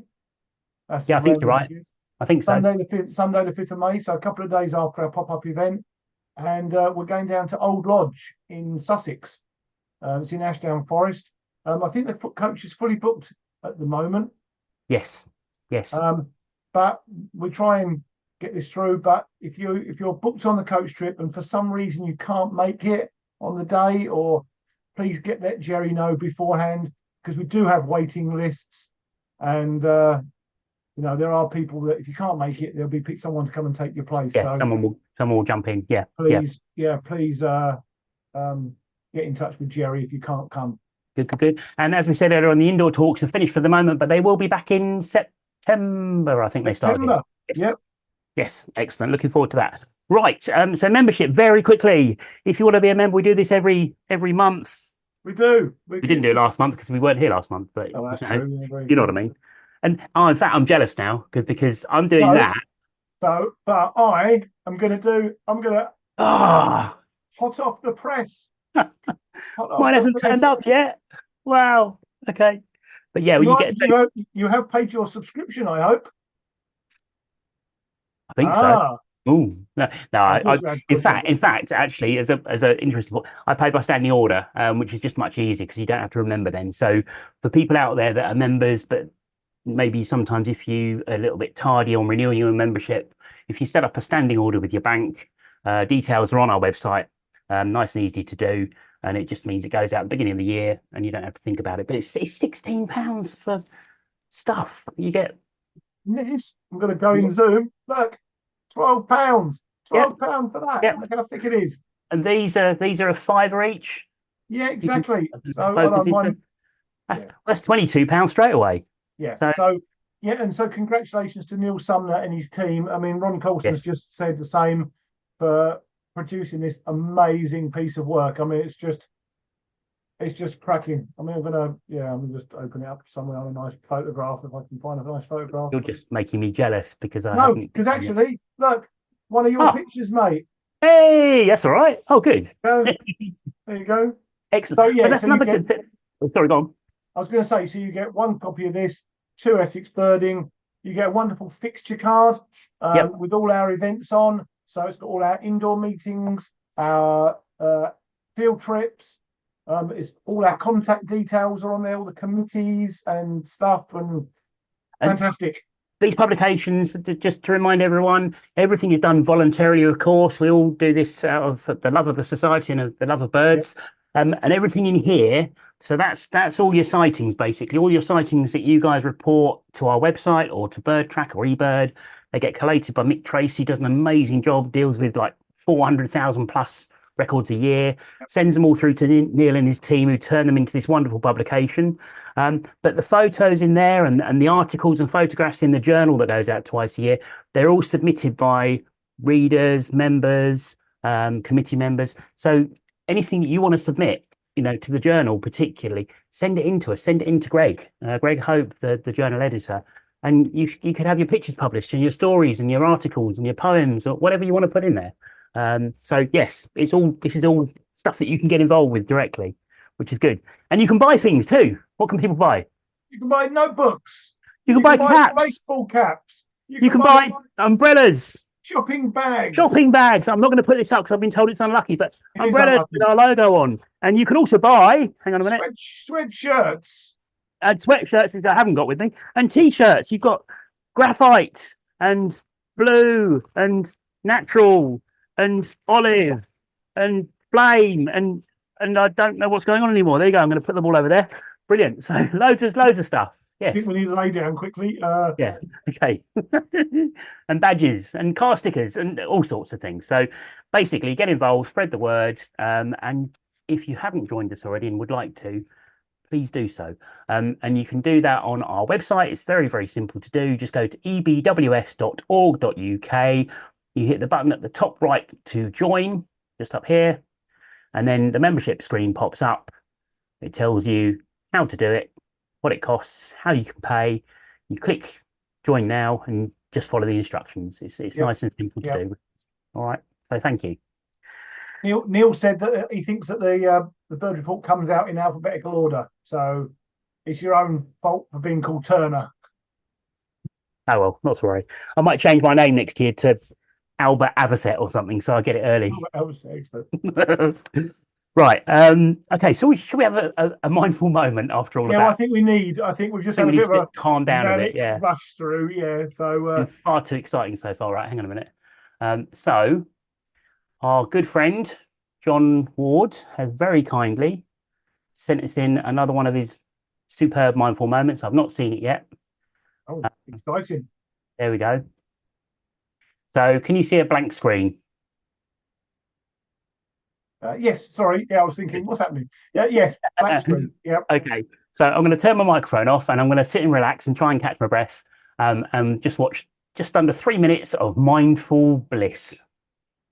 Here we go.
I'm back. I was, I was just sitting here. I was just I sitting here was, like this, and I thought, oh, that was really good. And I thought, oh my god, we've got to be back on. I was like, no, it stopped. I wanted that to carry on. That was brilliant. I didn't want more. And I thought, where did 3 minutes go? It's like, oh. Right. Okay, I've got a question for you. So if you could have any superpower, what would you have? Because I've always gone for, well, it's always Flying. been a toss up between flight or invisibility for me, but I think flight. Flight. Flight. I've changed my mind. I'd want to be able to see in slow motion because everything looks so much better in slow motion, don't you think? Yeah. I mean, the shorted owl footage now, Yeah, it was flying like really slowly, bouncing. It was. which I assume was slow motion, but the skylark was still singing normal speed. Oh, I don't know. Yeah. Watch it back Oh, later. Watch I it back will. later. I'll do that. But yeah, I mean, if you could bird watch in slow motion live, that would be amazing. Yeah. Yeah. Anyway, right. And Annette's just said incredible. Thanks, John. So I Yeah. mean, Neil Sumner, superb. I mean, Yeah, love words it. can't really, Yeah. Thanks, I John. say every month, but he does it every month for us, and it takes. We know how much time and effort that takes to make those videos. Oh, without a doubt. It's not just like a 10-minute job; it's hours and hours of work. Yep. So So from a video that someone has spent hours and hours and hours preparing and working on, to a video that I knocked up literally about 7:20 this evening before we started. Literally, I'm not even lying, am I? no, he's not lying. He's telling the truth. I haven't even tested it yet, so it probably won't work. But we're going to have a break for a couple of minutes, 3 minutes, in fact, and we'll be back with the second half. Second half's going to be about 20 minutes, half an hour, so not nowhere near as long as the first half. So please bear with us. Thanks for watching and thanks for sticking with us, and we'll be back shortly. And I will apologise to everyone watching for what's about to appear on the screen. I have no idea, but it's bound to be cheesy. Can you see that? Yeah, I've seen it. Okay. Yeah, okay. And there's some even worse music about to come, hopefully, if it worked. If it didn't work, I apologise in advance. Right, see you in a bit. See you in a minute.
No.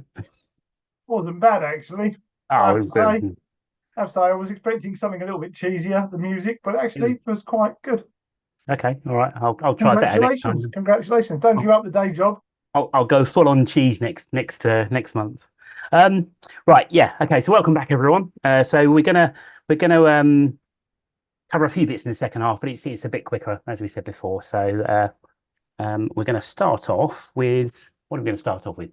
That's it, the BTO Marsh Awards. So just very briefly, again, this is something on our website. So if you go to ebws.org.uk, and on the front page, I think one of the first things that you can click on is the BTO Marsh Awards for 2024. And basically, this is something whereby you can nominate people or organizations for various different awards. We won't read through this all now. The information is all on our website and, of course, on the BTO website as well. The nominations are open now and close at the end of May. So if you're interested in having a look at that and maybe nominating, if you know an individual or a group that's done something important for birds or conservation, you can nominate them for an award. So that's that. Lovely. Good. And there's a BBO work party, isn't there? Yeah, so yeah, Bradwell Bird Observatory, which is based in Bradwell on the Dengie coast. Yeah, there's a bit of maintenance work needs to be done, and they've got a work party coming up on the 30th of June.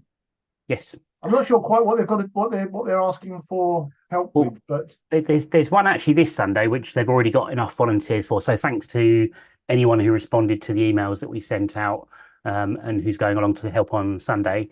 I think it's just general maintenance, a bit of painting, bit of tidying up, you know, making things safe and secure, and all those sort of things, basically, in and around the observatory there, and within the Athona community possibly as well.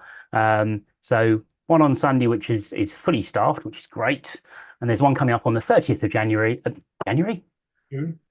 June, 30th of June.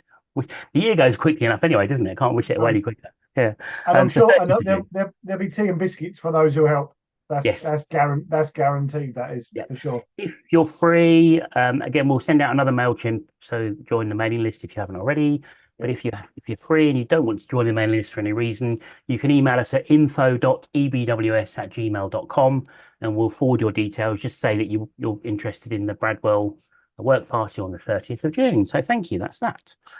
And we've got Ebbs Bay, haven't we? Ebbs Bay again this month. Yes.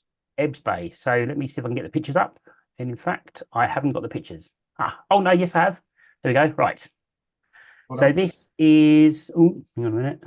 Why is that not working? That's weird. Bear with me while I have some slight technical problems. Here we go. Right. Yeah. So Max Helicar has got. Can you see those? Yeah. Wow. Yes. Essex Bird Reports. He's got a collection of Essex bird reports from, I think it's from 1955 right the way through to 2011, a complete set. And he's also got issues of Birding World from 1992 to 2005, apart from issue the year 2002, I think. So Birding Worlds and Essex Bird Reports, lots of those. Got some of the old ones, some of the new ones, of course. So if anyone's missing any bird reports from their collection or wants to buy the whole lot or whatever, I'm not sure what he's looking for them. If anything, I don't know, to be fair, but send us an email if you're interested in any of those, info.ebws@gmail.com, and we will forward your details and you can get in touch. So thanks, Max, for sending those in. Hopefully someone can complete their bird report collection or Birding World collection. Yep, well worth doing. Yeah, absolutely. Right, where have you been, Steve? What have you seen? What have I been up to? Well, probably since the last show. Well, I've been all right, mate. Yes, all right, mate. All right. I don't know why we're doing that at all. That's terrible. I think we just need some sleep, to be honest. Probably, yeah. More coffee. So yeah, I was lucky enough back in March to spend a couple of weeks in Costa Rica. Ooh. It's my third tour there. Yeah, fabulous as ever. And you know what? It was nice and warm. You know? I want to know when you're going back, because you very kindly bought me a bottle of spicy Costa Rican chili sauce from Costa Rica, and it's all gone already. So unfortunately, you might have to wait until 2026 while I'm going back. So but I'm sure you might be able to find it on mail order. I've tried. Seriously, it was so nice. I'm Googling and trying to find it. I can't find it anywhere. It's a nightmare. Well, I tell you what, if you pay me to go back, I'll bring you some. Okay, all right. I'll see what I can do. Anyway, sorry, go on. Did you see So, any yeah. birds while you were out there buying chili I sauce? did. So let me just try and line up a couple of birds. So yeah, so I had a couple of weeks in Costa Rica, leading a tour. Yeah, wonderful place. If you've never been before, I recommend it. I'm going to share a few pictures. Hopefully Oh, you'll see that. that looks nice. So this is one bird that everyone wants to see in Costa Rica, the resplendent quetzal. And obviously we had half decent views. I've just put in, we saw like 370 species in 2 weeks. So I've just put in like 11 pictures just of some of the birds, just to give you a bit of a flavour. So yeah, resplendent quetzal. This is an agami heron, which is a bird I've always wanted to see. And we had some nice views of that. This is a young bird. The adults are really super markings. Lovely. That was nice. What do we got? This is a small little bird. This is emerald tanager. Just the colours. I mean, it's just quite a simple bird. It's just black and green, or a little bit of yellow, but absolutely cracker of a bird. It's like a luminous green almost. It's Oh, incredible. it is. It's like day glow green. Yeah. Oh, And the perches for the birds. You know, they've got lovely little like lichens and mosses and bromeliads and stuff growing on there. So yeah, really nice. So yeah, emerald tanager. Not so. This is a king vulture. okay. And we went to a hide where the king vultures were literally like 30 feet in front of the hide. Wow. I would say that's a face that only a mother could love, but I actually think he's really smart. He's lovely. The colours, the colours are amazing. I mean, I've only ever, until I've been to Costa Rica, I've only ever seen these in cultures to do. But to see like a real wild one and close up was pretty phenomenal. So lovely. yeah, lots of we had nice views of king vulture, about 30 birds I think we had in one place, which was good. This is one of our favorites. This is a white collared manakin. Oh, and they do these lovely sort of display flights where they sort of whir their wings make like a cracking noise. They sort of flutter their wings really fast. I should have had to put some video on actually, but I forgot. But yeah, so yeah, white collared manakin. and again, the colours are incredible. Yeah, it's simple, isn't it? Black, white, yellow, red, or orange. And these live in quite sort of dark forest. So I was really sort of pleased to get a decent photograph of one. And then its cousin or relative, the orange collared manakin. And all the manakins do these wonderful sort of display things, hopping around and bouncing around. And you might have seen them on David Attenborough. yeah. Have that. So that's that. Snail kite. Nice. Which was quite nice. And then very nice. This is a Pacific screech owl. Okay. So not too dissimilar to our Scops owls that we get in Europe. He doesn't look very happy that he's having his photo taken, to be fair. No, he doesn't, does he? Not really. No, he should be roosting, and then there's me standing near the tree. But they're quite used to people, these ones, which is good. Yeah. Scarlet macaw. Wow. It's amazing. Again, these are eating these seeds. See, to me, because I haven't birded in anywhere like Costa Rica, that's the kind of bird that I associate with, pet shops and having people having them in cages or aviaries and so on. And to actually get to see them flying wild must be incredible. It is. I mean, again, I've only ever seen these in a zoo or a bird park or whatever. Yeah. And seeing really great macaws just sort of squawking, and they've got a really sort of slow wing beat as well. Right. And all you hear is this. And wow. So yeah, scarlet macaw was nice. Lots of hummingbirds, loads of hummingbirds. This is the aptly named fiery-throated hummingbird. Look at the colours again. So again, this will look quite dark in some lights, and then when the sun catches the feathers, you get this lovely sort of fiery throat. So very nice. And then this was my most sought-after bird. This is another hummingbird called a snowcap. Oh. It was the best. Trying to photograph hummingbirds in flight is a nightmare. I mean, so we were Andrew Duckett, who does is the EBWS webmaster, came with us, and he's bought himself a nice Olympus mirrorless setup, and he took 9,000 pictures in one day.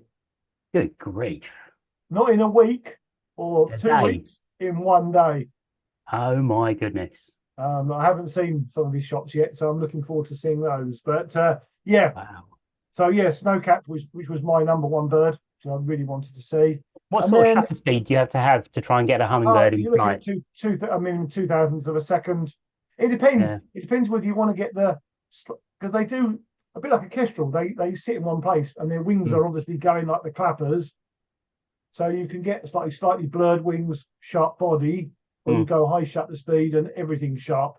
Yeah, yeah, You know, yeah. depends on Yeah. what you fancy, really. But yeah, just getting a picture full stops, bad enough. And then back from Costa Rica, and then we had the conference the next day. Mhm. I'm slightly jet lagged, but never mind. And then I've done quite a few trips up in the Brecks this spring, and this is just not a great shot, but just a nice. Hawfinches have been really good at Nymphid Arboretum this spring. Lovely. So just a picture of a hawfinch, and then a couple more shots. Again, before the Birdwatching Society trip last Sunday, I did a couple of day trips up to Minsmere, and again, the bitterns were really active. Look This at the one colour was of the hunting. laws on that bit, the bluey laws. It's Yeah, so lovely. this is the Yeah. male. The males have blue laws. Yeah. So yeah, so this was hunting just outside the aptly named Bittenhide. So nice views of that. This was on Wednesday this week. I did another day trip. Been busy working. Another day trip down to Dungeness in Kent. Mhm. Nice little gull. It's the first one of the year for me. Yep. Which was good. And then hot off the press. This is yesterday. Oh, You asked about nightingales. Well, yes, I have seen a nightingale, and pretty good views. This was at Fingering Hoe Wick yesterday, and fantastic. yeah, they were very active yesterday. The nightingales. The weather was chilly but stillish. So yeah, so if you want to see nightingales the next couple of weeks, before too many leaves get on the trees. I mean, they're pretty much leafing up now, but yeah. So nightingale. Lovely. And Well done.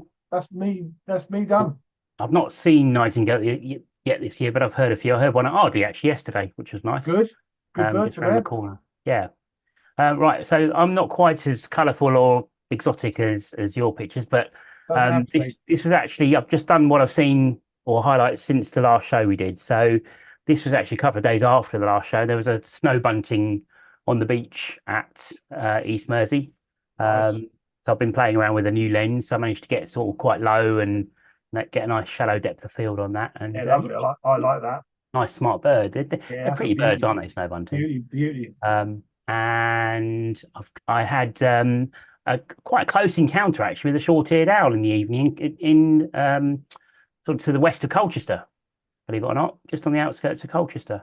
So yeah, really nice to see that. There was actually a couple of them there, and this one flew. Was that where John did his video? I wonder. I think so. Yeah, it could well have been. Looks like it. And this one flew past nice and close, so I managed to get a slightly grainy because it was getting a bit dark, but nice picture. Nice like that. And then to keep on playing with the lens, went up to Suffolk, went up to good old Lackford Lakes, and hung out by the stump there, and managed to get a couple of pictures of nuthatch. This one was obviously very close and quite inquisitive, and then got the obligatory posing from a tree trunk post as well, which you always want to try and get with a nuthatch. Nice background there as well. Lovely background. They're fun when they do that, aren't they? They always look quite good. Yeah. And then I went to Alresford. I was a bit bored towards the end of March, and it was late afternoon, and it was another one of those constant days that we've had where it's just drizzle and grey and cold. And I thought I want to go out and go somewhere. So just drove down. I set off, didn't know where I was going to go, and then headed out. And I found myself heading down to Alresford Creek, and I parked up at the end, got out of the car, and it was blowing a hoolie, and it started to rain. And I looked around for a bit, and I thought, you know what am I doing? I've seen a couple of mallards and a couple of other bits and pieces. Not that there's anything wrong with mallards, but just about to get back in the car, and I kind of heard chewing. I can't do it, obviously, but I haven't heard them that much. But I thought that sounds like a spotted redshank. So I went for a little bit of a wander, stuck my head over, and lo and behold, yeah, spotted redshank. So nice. quite pleased to find that on call, which was nice. And then just on the Stour, really, just been again playing with this new lens. A picture of some Dunlin, group of 3 Dunlin, which are quite cute. I think you're doing all right with that lens, may I say? Yeah, it's all right. It's not bad. Blacktail Godwit, nice close views of the Blackwit. That's beauty, that is. And then back to Abberton. There's quite a confiding kestrel there at the moment, actually. Yeah. Yeah, doesn't seem at all bothered by people.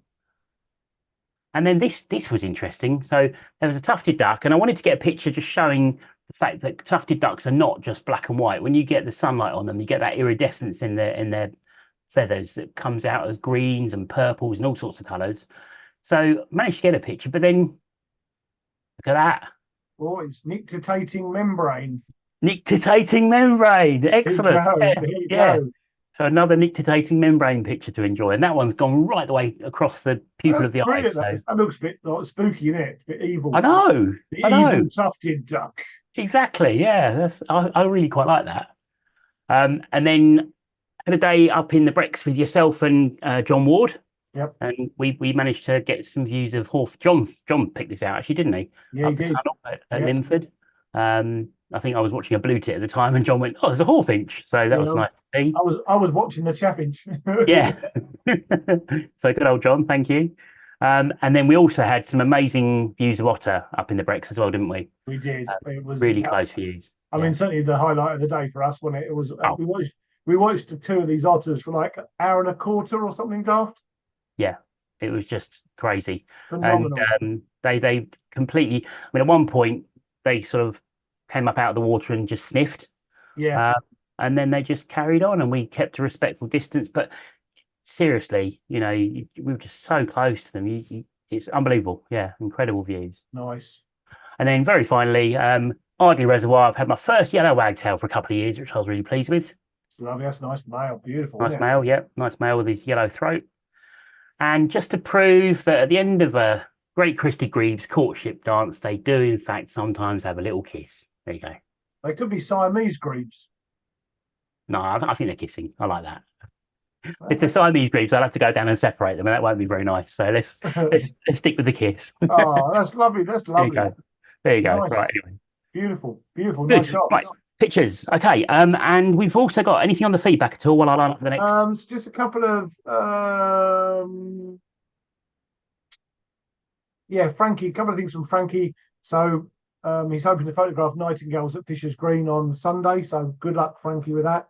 And he's asking about are there lifts available, because Frankie doesn't drive and he could get to Colchester station. I think if you email Ollie, Frankie, and say that, ask if there's any possibility, because once Ollie collates everyone that's come in, there may be people from around Colchester that might be able to give you a lift. So yeah, I would recommend just contacting Ollie, to be honest. Brilliant. Good. Good. Or if you can get to Marks Tay station, is perhaps a bit nearer to Abberton before Colchester, that might be a bit easier as well for someone to maybe give you a lift. Yep. Okay. Yeah. So send your details to Ollie. I know you have already. Maybe send him another email saying you want to be picked up, and we'll see if we can arrange something. That's great. So we're going to share some pictures and stuff from people that are sent in. So thanks to everyone that sends us in pictures, and then we've just got the sightings to go through, and then we're going to wrap it up, I think. So yeah, yes. cool. Yeah. Right. We'll go through some pictures. So haven't looked at these yet, but these are ones that Frankie sent in just before we started. So first up, I'm not sure. Is that Raven? You're going to go Raven? It looks a bit long-winged, doesn't it? It looks like a raven. Yeah, big bill. Yeah. Big bill, long wing, long feathers on the wings. I reckon that's a raven, Good. We've got some meadow pipits. Yep, nice. Yep, good. We've got curlew and avocet. Yep, maybe a red shank in the help middle. me here because my camera's in the way of my screen a lot of the time. Yeah, no, I'm looking to one side. Yeah, red shank in the middle. Nice kingfisher. Oh, was there? Sorry, I didn't see that. Kingfisher. Yep, lovely. Pretty good. We've got little grebe, is that? No, it might be a Slavonian grebe. It's like it's molting. Oh, could be. It's beyond my camera as well. Yeah, it looks like a molting Slavonian grebe, I'd say. Oh, right. Okay, lovely. Brilliant. Good. I can see these ones. They're either side. Goldeneye, male and female goldeneye. Very nice. Yeah. I need to get a camera above the screen, really. And then we've got a tufted duck without his nick to take. Oh no, that's not. It's a scorp. The score, Sorry. I was going to say, yeah. It's a scorp. The grey back is behind my camera. It's a scorp. Okay, yeah, great. Excuses, mate. Excuses. And that's a smew and a golden eye, I think. Yeah, that's good. Looks it. Yep, nice, Nice. very nice. I don't know where these were taken. I don't think he put that on his email. I'll check in a second. And a kestrel. Yeah, lovely, nice male. Oh, black cap. Lovely Yeah, male black cap. little They've black. started singing, haven't they? There's loads of them Oh, singing. Yeah, definitely. Yep. And then this is from Graham Mee. So Graham Mee in his garden. I think, does he live Southend way somewhere? Yep. So yeah, Southend. Yep. Yep. So that's Nice.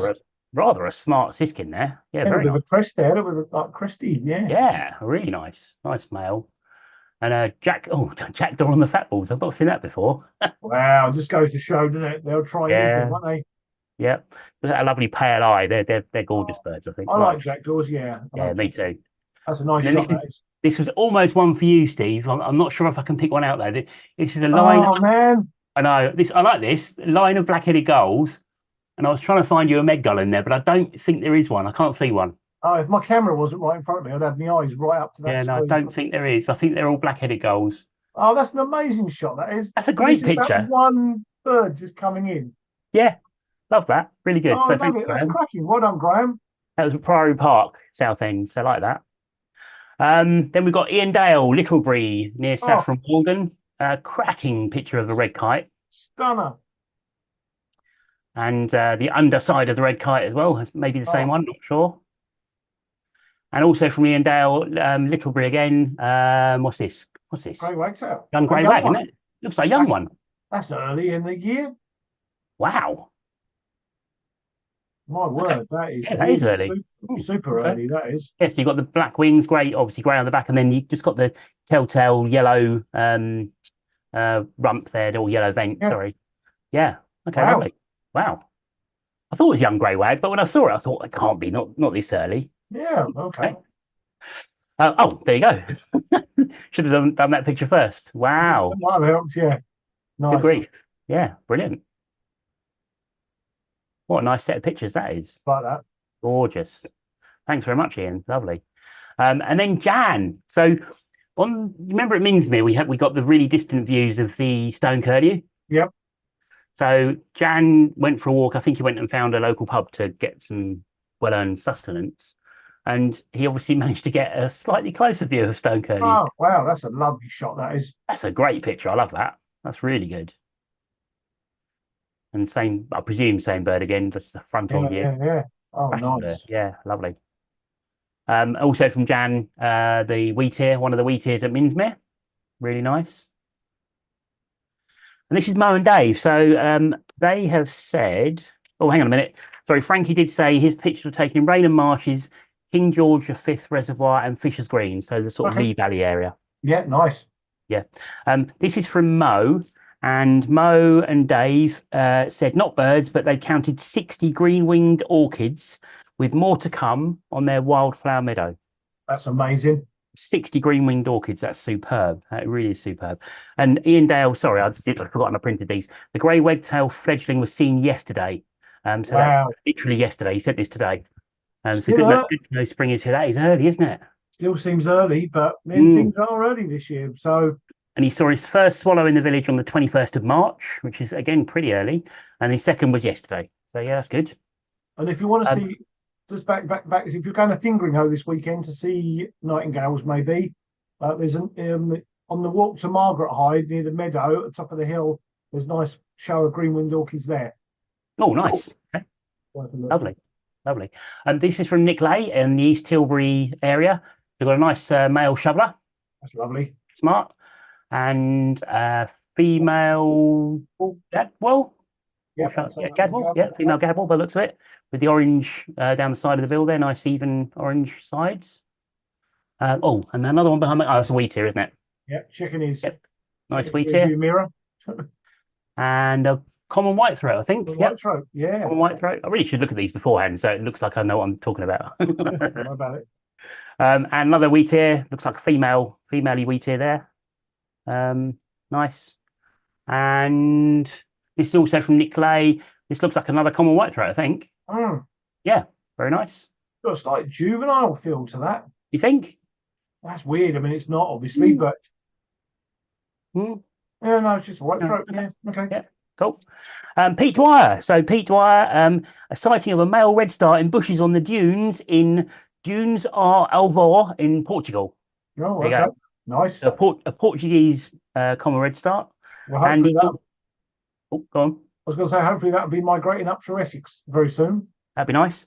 And you can also confirm common swifts have been feeding around the apartment for over a week now, along with a few alpines as well as red-rumped swallows. So plenty of activity in Portugal. Thanks, Pete. And then we've got Richard Chu sent some pictures in. Benfleet Downs, adders, lovely. Colours on the adders are gorgeous, aren't they? Yeah. Canvey Wick, nice nightingale. Very nice. Also, Canvey Wick, is that Chetty's, I think? Chetty's warbler? Yeah, Chitties, Yep. yeah. Gorgeous. They've been showing really well everywhere at the moment. Then at Langdon, we've got, oh, what's that? Is that Chiffy? I'd say Chiff Chaff, yep. Yeah, black legs and short primaries, Chiffy Chiff. And then we've got a great spotted woodpecker on a weird thing. What's that? On a church. It'd be on a church spire, mate, that is. Oh, okay. Those wooden things have got a name and I can't think what they're called. I want to call them pilings. They're not called pilings at all. I'm not sure. Anyone know what the wooden things on a church spire are called? Please let us know. Our local church, Copper Church, Hmm. they had to have a new wooden, whatever they're called, pilings. They're not called pilings at all. Okay. Because the woodpecker Pecked them. picked them all. Oh, Yep. yeah, okay. And we've got a male black cap from Richard. These are all from Richard from the Langdon area. Oh, lovely peacock butterfly. Look at that. Beautiful colours. Yeah. Then at Noak Bridge, another male black cap from Richard. Wow. A common lizard. Lovely. Very smart. And a, marsh frog. Oh, lovely. Oh, yes. Very nice. Like them. Shingles. Shingles. That's what they're called, not pilings. Shingles. Has someone put it in the chat?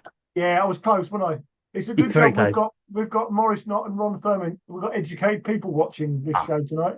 Thank goodness for that. Richard again in Raynham, a nice sedge warbler. And a male reed bunting. Yeah, That's the lot, I think. And Richard did send a message in as well. And he said, I won't read it all out because we are running a bit short on time. But he said he was going to be on the way on the train on the way home. And he said, you and Steve may sound rather garbled, but probably still make sense. Make of that what you will. I really don't think we ever make sense, do we? No, we don't. No. Yeah. Right. Okay. Good. Thanks. Yeah, thanks to everyone that stop thanks to everyone that sent pictures in this month. Very much appreciated. That is. Yep. Oh, Right. We're going to with. Sorry, go on. John Peacock's called them shingles as well. So 3 out of 3 is not bad. Cool. We're going to whiz through the sightings, I think, very quickly, and then we'll cover some messages, and then that's it. Yeah. Yep. So yeah, I mean, we're going to cover March as well, but I'm actually not going to read all mine out because I'm just going to pick and choose a couple. Yeah, me too. Yeah. Yep. So yeah, this is back to March. Red-breasted geese were still in evidence down at Great Wakering. There were 3 on the 11th of March. The first swallow, 13th of March in Writtle. 2 herons were heard. Not two herons. 2 night herons were heard over Chelmer Park mid-month, and then we had a bit of a flurry of migrants. So there was gargany, San Martins, willow warbler, and tree pipit, all in the sort of south of the county between the 14th and the 29th. Mm-hmm. And then April's been pretty good so far. The first nightingale back at Canvey Wick, which we saw earlier, on the 1st of April, which is still incredibly early. Waxwings still around in Chigwell. There were 16 on the 3rd of April. First hobby, Benfleet on the 6th of April. And then we had lesser white throats, ring ouzel, gargany, and Arctic terns, all sort of 8th to 12th. So the summer migrants are certainly coming in. I think they're certainly a couple of weeks ahead of schedule. Yeah, I think I read somewhere 10 days or something, they reckon. Yeah, that sounds about right. Yeah. And then there was a hooper swan at Vange on the 16th. Nice. So pretty short and sweet for me from the south. But I'm just saying, I think there's still a lot of migrants still to come. Yep, no, definitely. I'm going to rattle through again from early March. So Abberton, we've had up to 5 lesser scaup still knocking around. There was up to 3 smew the early part of March. Redneck grebes off Frinton, black-throated diver at Abberton through most of March. Little gulls turning up there as well. I think there were 7 little gulls at the end of March. There's been black-necked grebes at Abberton. Also, just sticking with Abberton for the time being, white stork at the beginning of April. Couple of Arctic terns in April. Spoonbill turning up as well. So I think there's been a couple of spoonbill there now, 2 or 3, haven't there, on and off. And Gargany on the 17th of April too. Then other things very quickly. There was a green-winged teal, a Wivenhoe, on the 9th of March. That was a good bird. A few spotted redshanks around Old Hall Marshes. Had a couple. The Naze has had woodlark. Also had spotted redshank as well. These are all in March. Moving into April for the Naze, a couple of red starts, ring ouzel, osprey, tree pipit, water pipits, green-winged teal again at the Naze. So whether that's the same bird, who knows? Blue-headed wagtail, subspecies of the yellow wagtail, of course. Hawfinch at the Naze, that's a good bird for Essex. And lesser scaup at the Naze as well. So these lesser scaup, there's been a lot of them in the country, haven't there, I think? There's quite a few moving around. Also at the Naze yesterday, a couple of temming stints, a little gull and a ring ouzel there as well. And then other highlights from the last couple of months very quickly. Holland Haven snow bunting, East Mersey spoonbill on the 22nd of March. And what else? Black redstart at Holland Haven, Gargany at Colne Point on the 6th of April, Hobby in Colchester on the 13th of April, so a week after yours, obviously a little bit later, a bit further north in the county. And that's kind of it, really. Paul Brayshaw, just to finish with a sentence in one of his summaries from the last couple of months, just very quickly, picking out a few bits here. Lots of red-throated divers moving through, over 1,400. Redneck grebe, common dolphins, group of 6 dolphins, little school of dolphins on the 4th of March. Great Northern divers, shags. There's been good numbers of Brent, obviously, on their way back home now for the summer.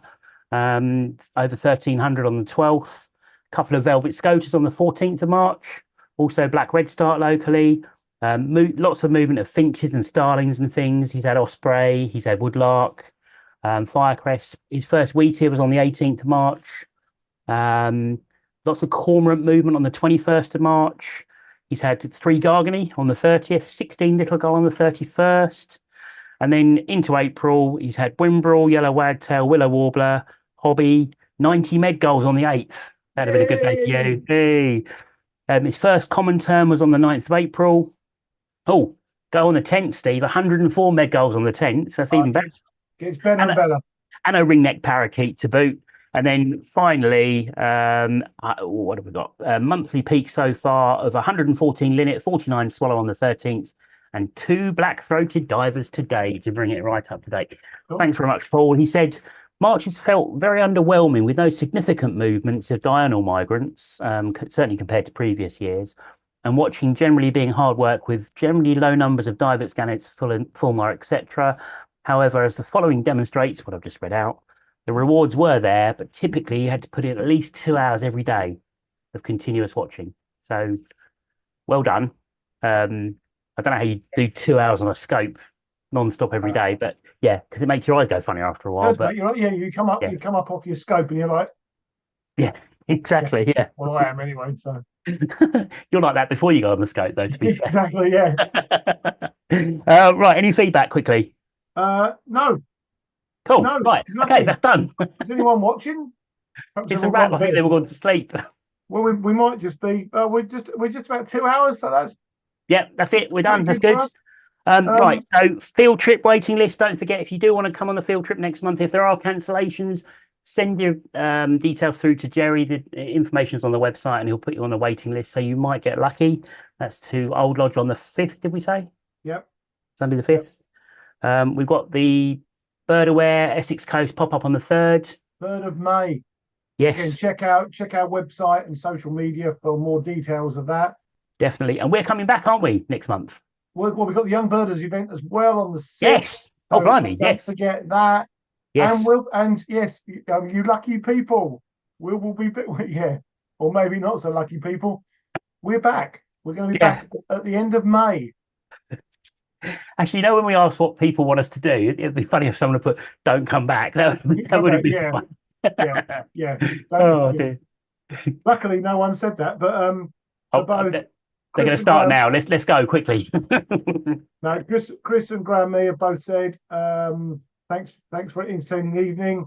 Susan Pembroke, thanks guys. Good evening. Paul Everett, great session. He obviously wasn't watching what we were watching, but yeah, John Peacock says thanks. Tim Davis, thanks. Brian, oh, everyone's coming in now. They are awake. Hey, David Cox is excellent. still awake. Brian Priestley, great show. So thanks to everyone that's watched. Thank you. Again, we do really appreciate it. We've got a couple more subscribers to the channel tonight. Lots of thumbs up. Frankie says thanks. Neil Sumner, yeah, excellent. So thank you to everyone. You can all go to bed now. That's it, I think. Yeah, thank you very much indeed. We'll see you at the end of next month. Don't forget to bring to send your photo competition entries in. So the quarterfinals, because we're not on until the 30th, it's going to all start a little later than normal, but the cutoff date is still the 11th of May. So send them all in, and then we'll get the quarterfinals up and running, and we'll reveal the winner live in next month's show. Live. Yes, excellent. Right. Should we go? Should we go? Yep. Good night, Mo, as well. Night, everybody. And thanks to the Bird Aware Essex team once again for coming on as our special guest tonight. Really good. They were amazing. And follow them on Facebook and Twitter and Instagram. And come along on the 3rd of May. It'll be good to see you all there. You can meet them in person, and any questions you didn't get to ask tonight, you can ask them in person and quiz them to your heart's content, and then we'll find some birds as well. So yes. I was just thinking, we don't want that many people because there'll be less cake to go around. Yes, don't come. Stay at home. But Sandra can come. Sandra can come, yeah. Sandra can come, yeah. And Lauren Hooper said, thanks, great guys, great watchers ever. No, thanks. Thanks, Lauren. Thanks to everyone. Yeah, brilliant. And, good spring birding, everybody. I hope the weather's improved by the 30th of May. Yeah. If not, I'll be emigrating somewhere warmer. Excellent. Okay. All right. Merry Christmas. Goodbye. See you later. Bye. See you, everyone. Bye.